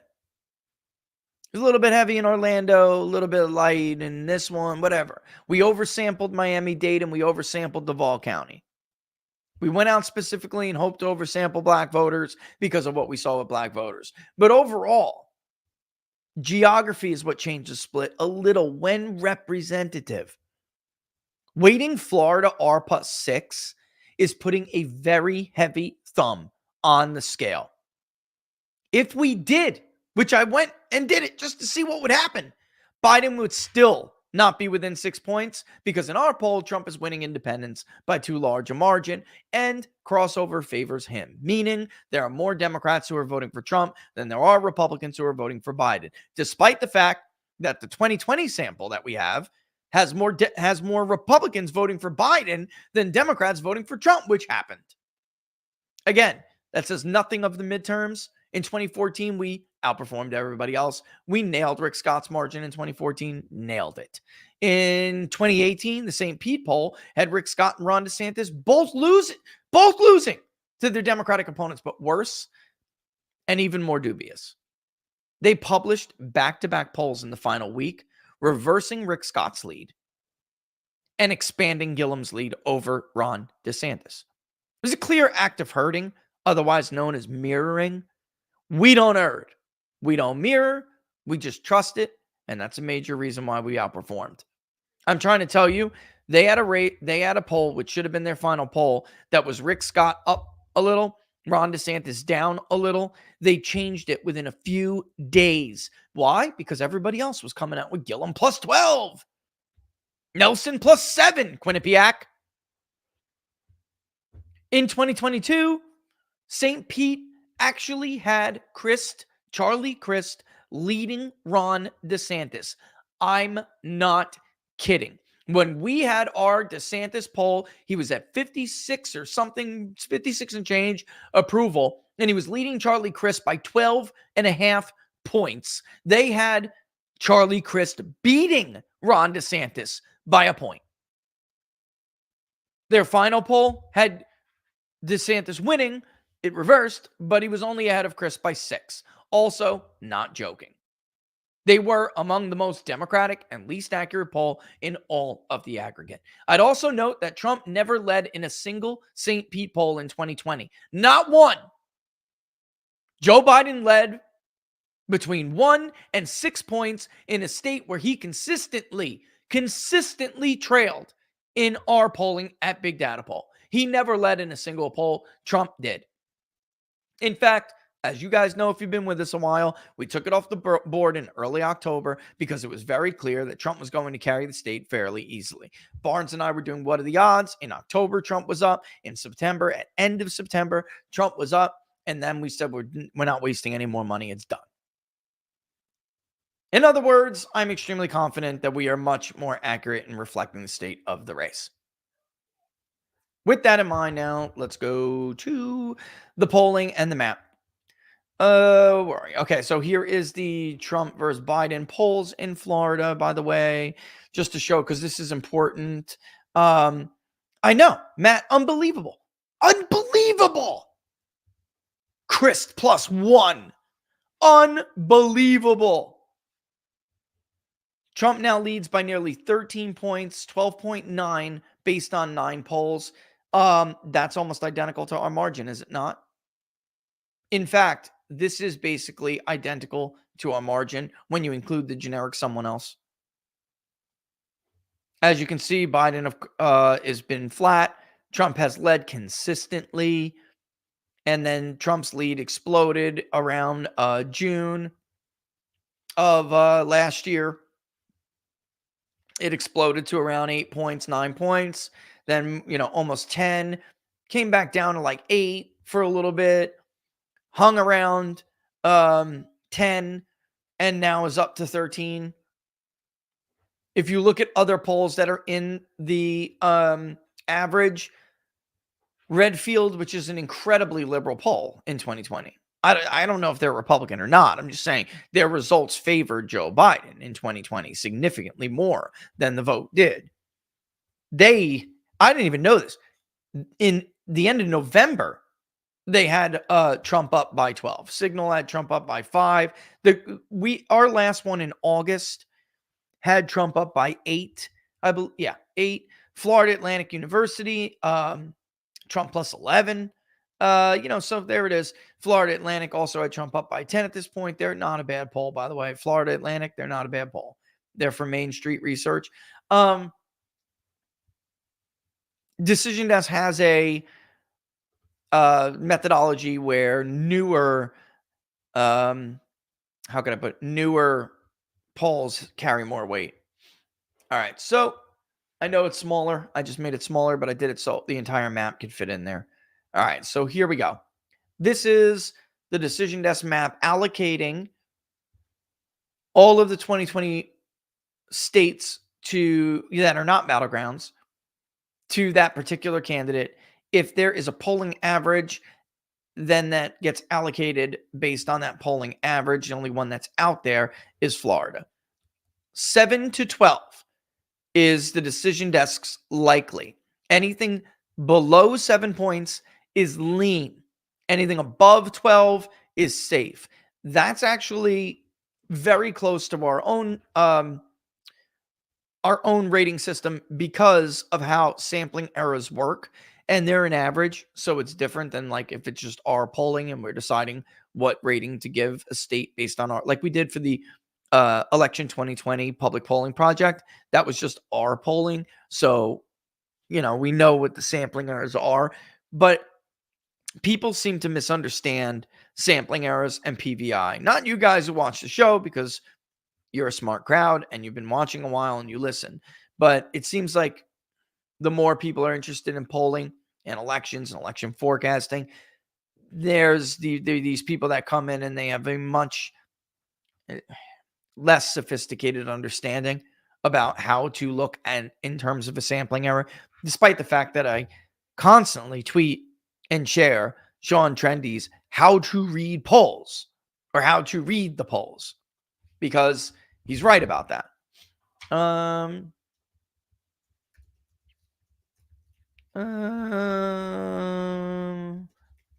gotta send Laura a message. Please. Pretty please. Pretty please. Anyway, I love you. She's like, up yours.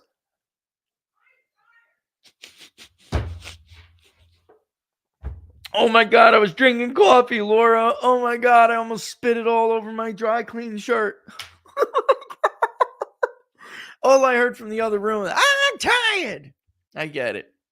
And she is. She's exhausted. These competitions for my daughter. I do not sound like that, sir. No. You made me sound like a whiny, high-pitched, nasally. I was just trying to do a woman's voice. I'm sorry. You're right. That was horrible. And it's a more reflection on me because I'm normally the one who can deal with this, but I've been outside too much for like days now with it, and the pollen is starting to get to me. Yeah. And it's my nose. On top of awards happening and then ending like midnight, then finally getting back to the hotel, then say, hey, surprise, guess what? You got to wake up at 4 o'clock in the morning, do hair, makeup, and get her there before the doors open. Sorry. And stay there for hours until more awards. But hey, we won. So listen, we did, right? We kicked butt and took names. So she did. You know what? Yeah, it's all for a good cause. But they really should keep in mind school, like more than these are children. Do. Yes, these are children, and to make them miss school like this is why a lot of parents take them out and homeschool them. But we can't do that, Laura. But look, Magoose has your number.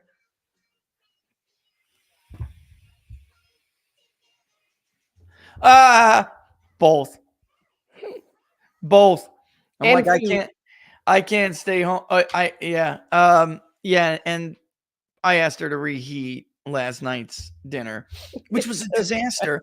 As book club knows full well, I really wanted this place we found. They're New Yorkers, like legit New Yorkers that we found that make Sicilian and like a real Sicilian pizza. It's different. It's not a meat pizza for those of you living in the South. I don't know where that came from. I don't know where. And I mean, I've been in multiple Southern states. It seems like they think like a meat lover's pizza is a Sicilian pizza.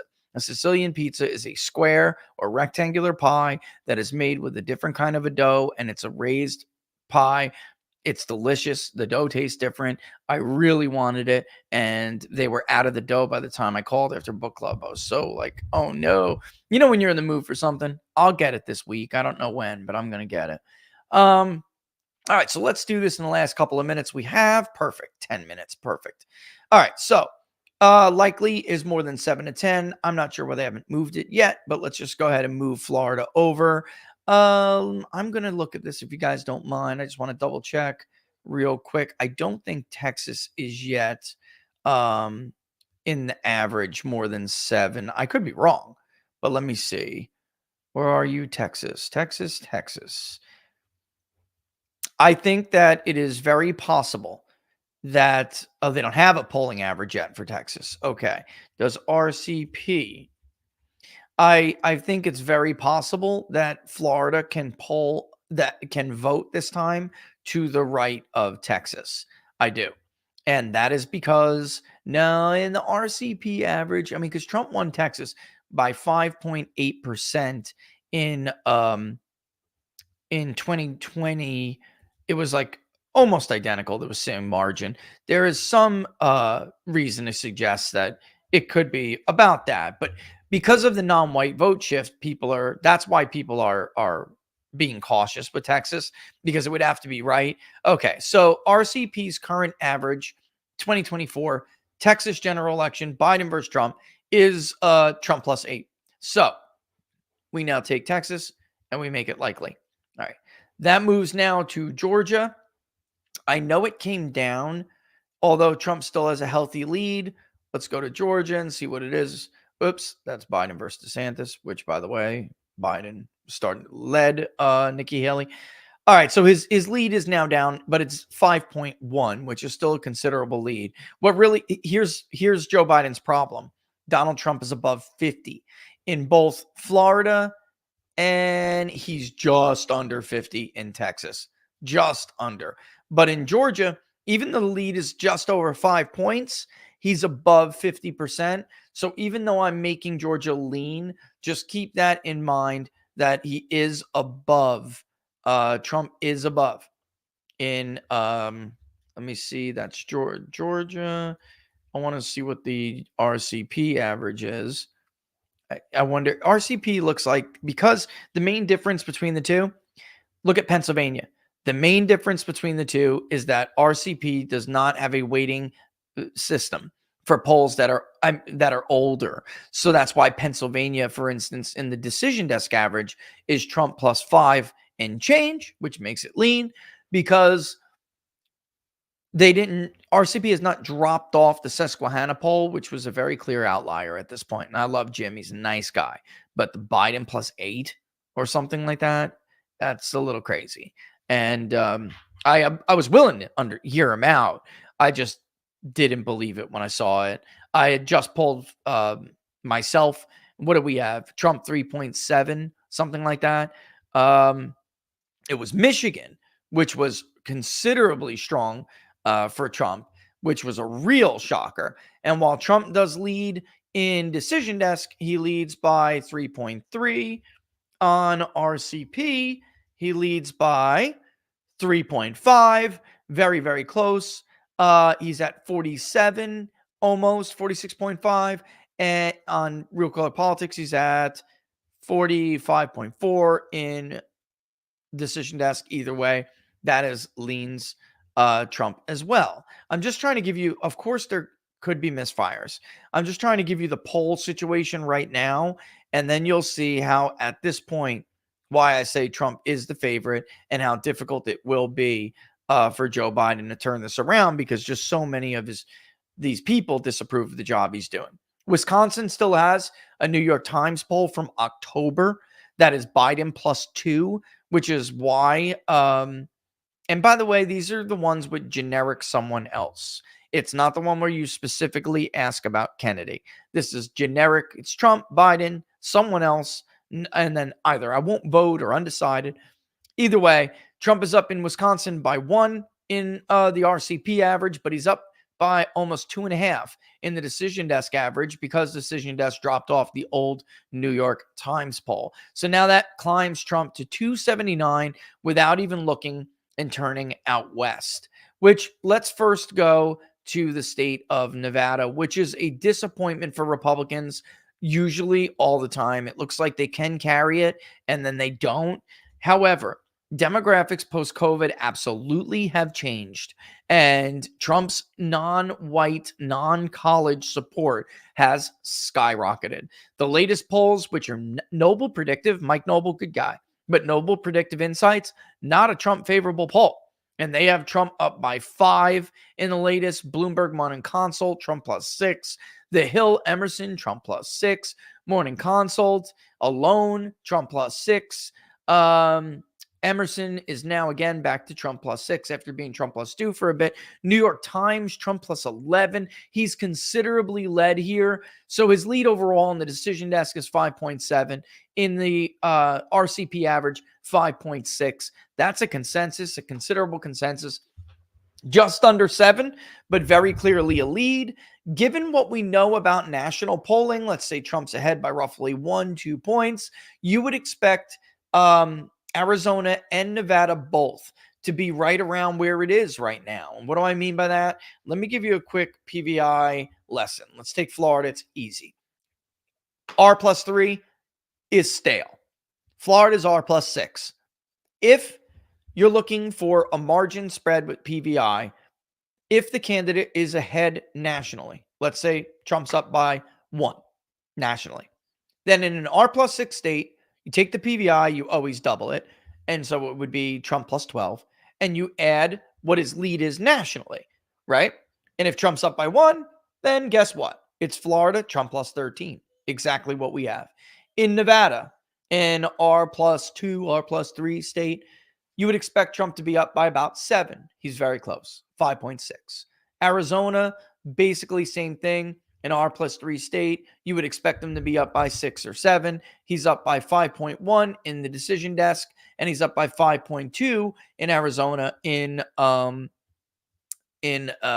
Real Clear Politics average. So again, along with Nevada, which is voted to the left of Arizona, you might notice, however, that Nevada was the closest Senate race in the country in 2022. We know what happened to Adam Laxalt. Maybe if Jeff Rose walkers were not gambling at Caesars and instead actually doing their job they were paid to do, maybe Adam Laxalt would have gotten a few more votes in Washoe or Clark County, and he would have been able to hold on.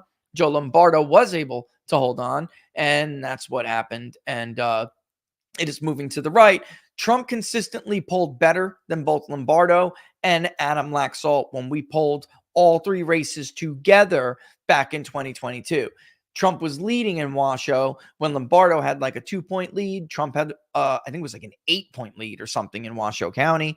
When Lombardo was down by like 3 and 4 in Clark County, and Laxalt was down by like 4 or 5, Trump would be up by like 1 or 2, right? So it does suggest, because those other results were so close, it does suggest, again, it is one more data point that the non-white vote is shift to Trump, especially among Hispanics, is real.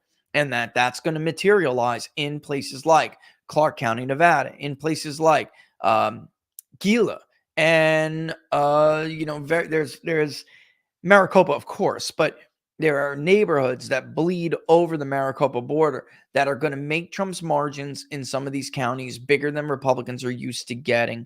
All right. So he may even do better in Pima. He may get 40% of the vote in Pima. If you can get 40%, 42%, you're looking good. So Biden will do better in some Phoenix neighborhoods, and he'll do better in like Apache. But outside of that, it's going to be bad for him if he can't reverse this Hispanic swing. By the way, New Mexico, there hasn't been much polling in it, but it would suggest New Mexico is still tiny, like leaning Biden. If we just look at the vote swings, it would mean New Mexico is going to be much closer. The white vote was split in 2020. Biden and Trump split the white vote down the middle. All of Biden's margin came from his lead with Hispanics. Interestingly enough, Trump outperformed among New Mexico Hispanics than he did nationally among Hispanics. You understand what I'm saying? So if he ran 37, 39% nationally, he did better in New Mexico. He got in the low 40s. Right? So if he's a couple points ahead of what he's doing nationally, it's a problem for Joe Biden in New Mexico. Biden would have to win more white seniors and more educated white suburban voters to counter it, and he can. That's absolutely possible. It's like those are the only two groups where Biden and Democrats are doing better. Everyone else is swinging to Trump. So those are the two groups. It's going. New Mexico will be very interesting, especially if there's a third party candidate where some of the younger white Democratic vote will cast their vote to, kind of like they did in 16. If Trump was doing as well in 16 with Hispanics that he's doing now, he could have carried New Mexico. All right, that leaves the Tar Heel state, North Carolina. And while I was yapping my mouth, I should have probably have gotten it, but here we go. On the decision desk, you have Trump considerably outperforming expectations in North Carolina. And I think that that takes a lot of people by surprise. In Real Clear Politics, he's at 5.5. But on the Decision Desk website, he's at 7.4. But in now multiple battleground states, Trump is above 50. So North Carolina would be likely Trump, and that brings him to 312. This is the way the math works right now. It's possible, of course, several of these Rust Belt states, if the election was today, would vote for Biden. Of course, that's possible. It's just at this moment, it's not really likely. It's just not, considering what we're seeing. There can be a polling bias. Absolutely, there can be. It's just, it's really tough to see. Folks, how this stuff works, it's not very likely that when you're down like this, let me put it this way. It's much more likely that everything aligns toward one candidate. So these three states alone, Wisconsin, Michigan, and PA, they don't vote that far apart from each other. And in fact, in the last 8 elections, they voted, or since Herbert Walker Bush lost Wisconsin, they voted together after that every time. You don't normally have the strength that Trump has in Ohio and Iowa and then lose neighboring Wisconsin. Trump is up 15 points in Iowa. That's according to Ann Seltzer's poll. We had him up 14. I mean, that's significant. Even Fox News has Trump up in Michigan, PA, even Quinnipiac has him up in Michigan, and it makes sense. In Ray Texera's Substack, he's a liberal, but he's the author of The Emerging Democratic Majority. You should read him. He's focused, like Biden's White House in that article we read, Michigan and Georgia. Michigan and Georgia. Why is the White House so focused on that? Because they're telltale. If Trump is really going to do better with black voters, a state like Georgia is going to be it. So will Michigan. They represent two very different kinds of African-American votes, but they also have significant non-college, both white and black. And of course, Nevada and Arizona, that's just not a good sign. It's not, you would need all these stars to just like realign for you. It's not likely. It's not. Can things change? Absolutely, they can change. Absolutely. It isn't, it's just at this point, it is just not that likely. All right. We don't have, I know we got some on Real Clear Politics. There are, of course, the other two states here that really jump out and should jump out at you are Maine and Minnesota.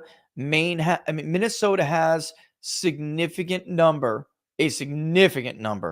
of Scandinavian voters that are more liberal than other Rust Belt voters. And by that, I mean Finns, Swedish. They are much more liberal. And then, like, for instance, Norwegians, which Wisconsin has more of, or Germans, but Norwegians really Scandinavian, you know? What I'm saying is that basically it's a harder lift. It's definitely a tougher lift. I got to tell you too right now, there is no average yet in the state of Maine for either one of these websites, but Pan Atlantic University, which was an extremely liberal poll in 2020, they even had Biden winning the 2nd congressional district. They have Trump up by 6 in Maine right now. So let's be favorable to Joe Biden and leave things as they are. But if that was possible, that would put Trump at 314. All right. And then, of course, if we took Minnesota, it would put him at 324. It would be a landslide. But let's keep Minnesota there now. We have Minnesota tied. It really is very close. I can't wait for the Rust Belt poll again, and we'll be able to see if anything has changed. But that's where we have Minnesota at this moment. And with Kennedy, Minnesota is one of those states where Kennedy hurts Biden, but Pennsylvania is where Kennedy hurts Trump. So there's a lot of, uncertainty there that'll go. All right. So with that in mind, that goes to what Ryan was saying from Laura sent me Ryan's comment from locals. Is Minnesota going to be this new in this new Rust Belt poll? Yes, it will. And absolutely, it will be in it, of course. When are you going to start interviewing challengers to establishment rhinos? I kind of already, that's another that's a much longer question for another time, but I'm actually limiting myself on this. I really am. People, I gotta make a decision what I'm best going to be able to do here this year, and I really think this is where I can serve a little bit more the public good. All right, I don't want to get involved with people. I really don't, and people constantly are let down, and I'm tired of it. So I figured I'd rather be just with you guys. It's honestly it. I don't want to. If I have to be involved with anybody, then I'm limiting what I could do publicly because I don't believe in double dipping. So, there are people who already, that we've already done that with. There are, and we're already on that. But I mean, we're basically through the primary season now. One image that never ceases to enrage me is Joe Biden looking at his watch during the dignified transfer after Abbygate, and I've never even served. Yeah, disgusting. I agree. It's like Herbert Walker Bush looking at his watch during the debate. People are hurting. When is this debate over? I mean, unbelievable. But again, it shows you, even if, real quick, just for 2 minutes, let's say Nevada lets down Republicans and Donald Trump, and he takes back Arizona, which usually votes to the right of Nevada, but things are the way they usually are. It's close in Arizona. He gets it by like 3 points, but Nevada, Clark County, mail-in ballots come in and put Joe Biden over. Okay. And he takes that back. Georgia, Biden thinks is gone. I'm telling you right now, they think Georgia's gone. I'm not saying it is. I'm just saying they think it is. And it is one of those states where if there's a swing hard back to Trump, Georgia would be one of the first to fall. But that only puts Joe Biden at 230. Let's say, for instance, Michigan. Big Wayne County vote, big Washtenaw vote comes in, and they go back to Biden. Dearborn goes back to Biden, and he takes it. It's still a Trump win. In fact, even if Maine and PA go back to go back to Joe Biden, and Donald Trump just holds Wisconsin, which historically Trump has the smallest lead in right now, but historically it votes to the right of Michigan and Pennsylvania. Let's just say even that happens. Even if Biden takes Michigan and PA back, he still loses this election. The likelihood of all of this falling back to Joe Biden, well, Milwaukee, because they're going to reinstate mail-in ballots, he needs the entire blue wall to hold. With what we're seeing, folks, that is very unlikely. He's going to lose one or two. First of all, if the election was today, he's going to lose all of them. He is. And if you don't think there's a big Fetterman Trump vote, It's not reality. And I do think, as someone who for years told people Nevada is a waste of money, what I'm seeing on the ground with Republicans, it's just totally, you have to take it for granted. Normally, Republicans are overrepresented in polls in Nevada, but only one time has it been almost near universal miss in Nevada, and that was 2010, the Senate race with Harry Reid.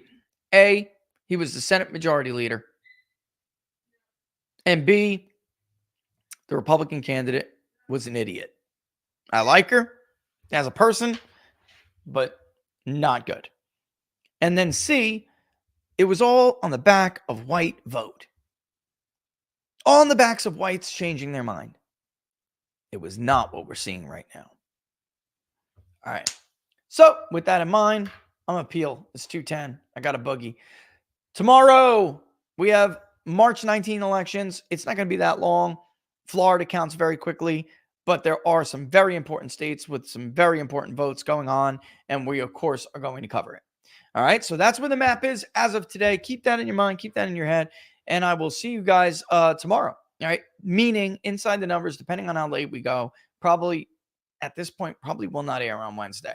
It's like if we go like we did last week, it's very difficult to do it, to pull together a reasonable show. And because I overdid it last week, I'm telling you, I was damn near falling asleep talking to people live. Like, I mean, unbelievable. Funny, but unbelievable. One day I may blow some, say something stupid because I'm exhausted, and I'm trying to avoid that very scenario. Don't forget, if you like the show, don't forget to like it and share it far and wide. If you're on YouTube watching it, it would be great if you would mosey on over to Rumble. Also sign up there, subscribe there, boost the subscriber count, and of course the likes. All of that helps incredibly. Those metrics, not only for search, really do help, but they help for sponsors. Speaking of which, thanks to our friends at Jam and Bean. Don't forget to go check them out. Use the promo code TPP40 at checkout.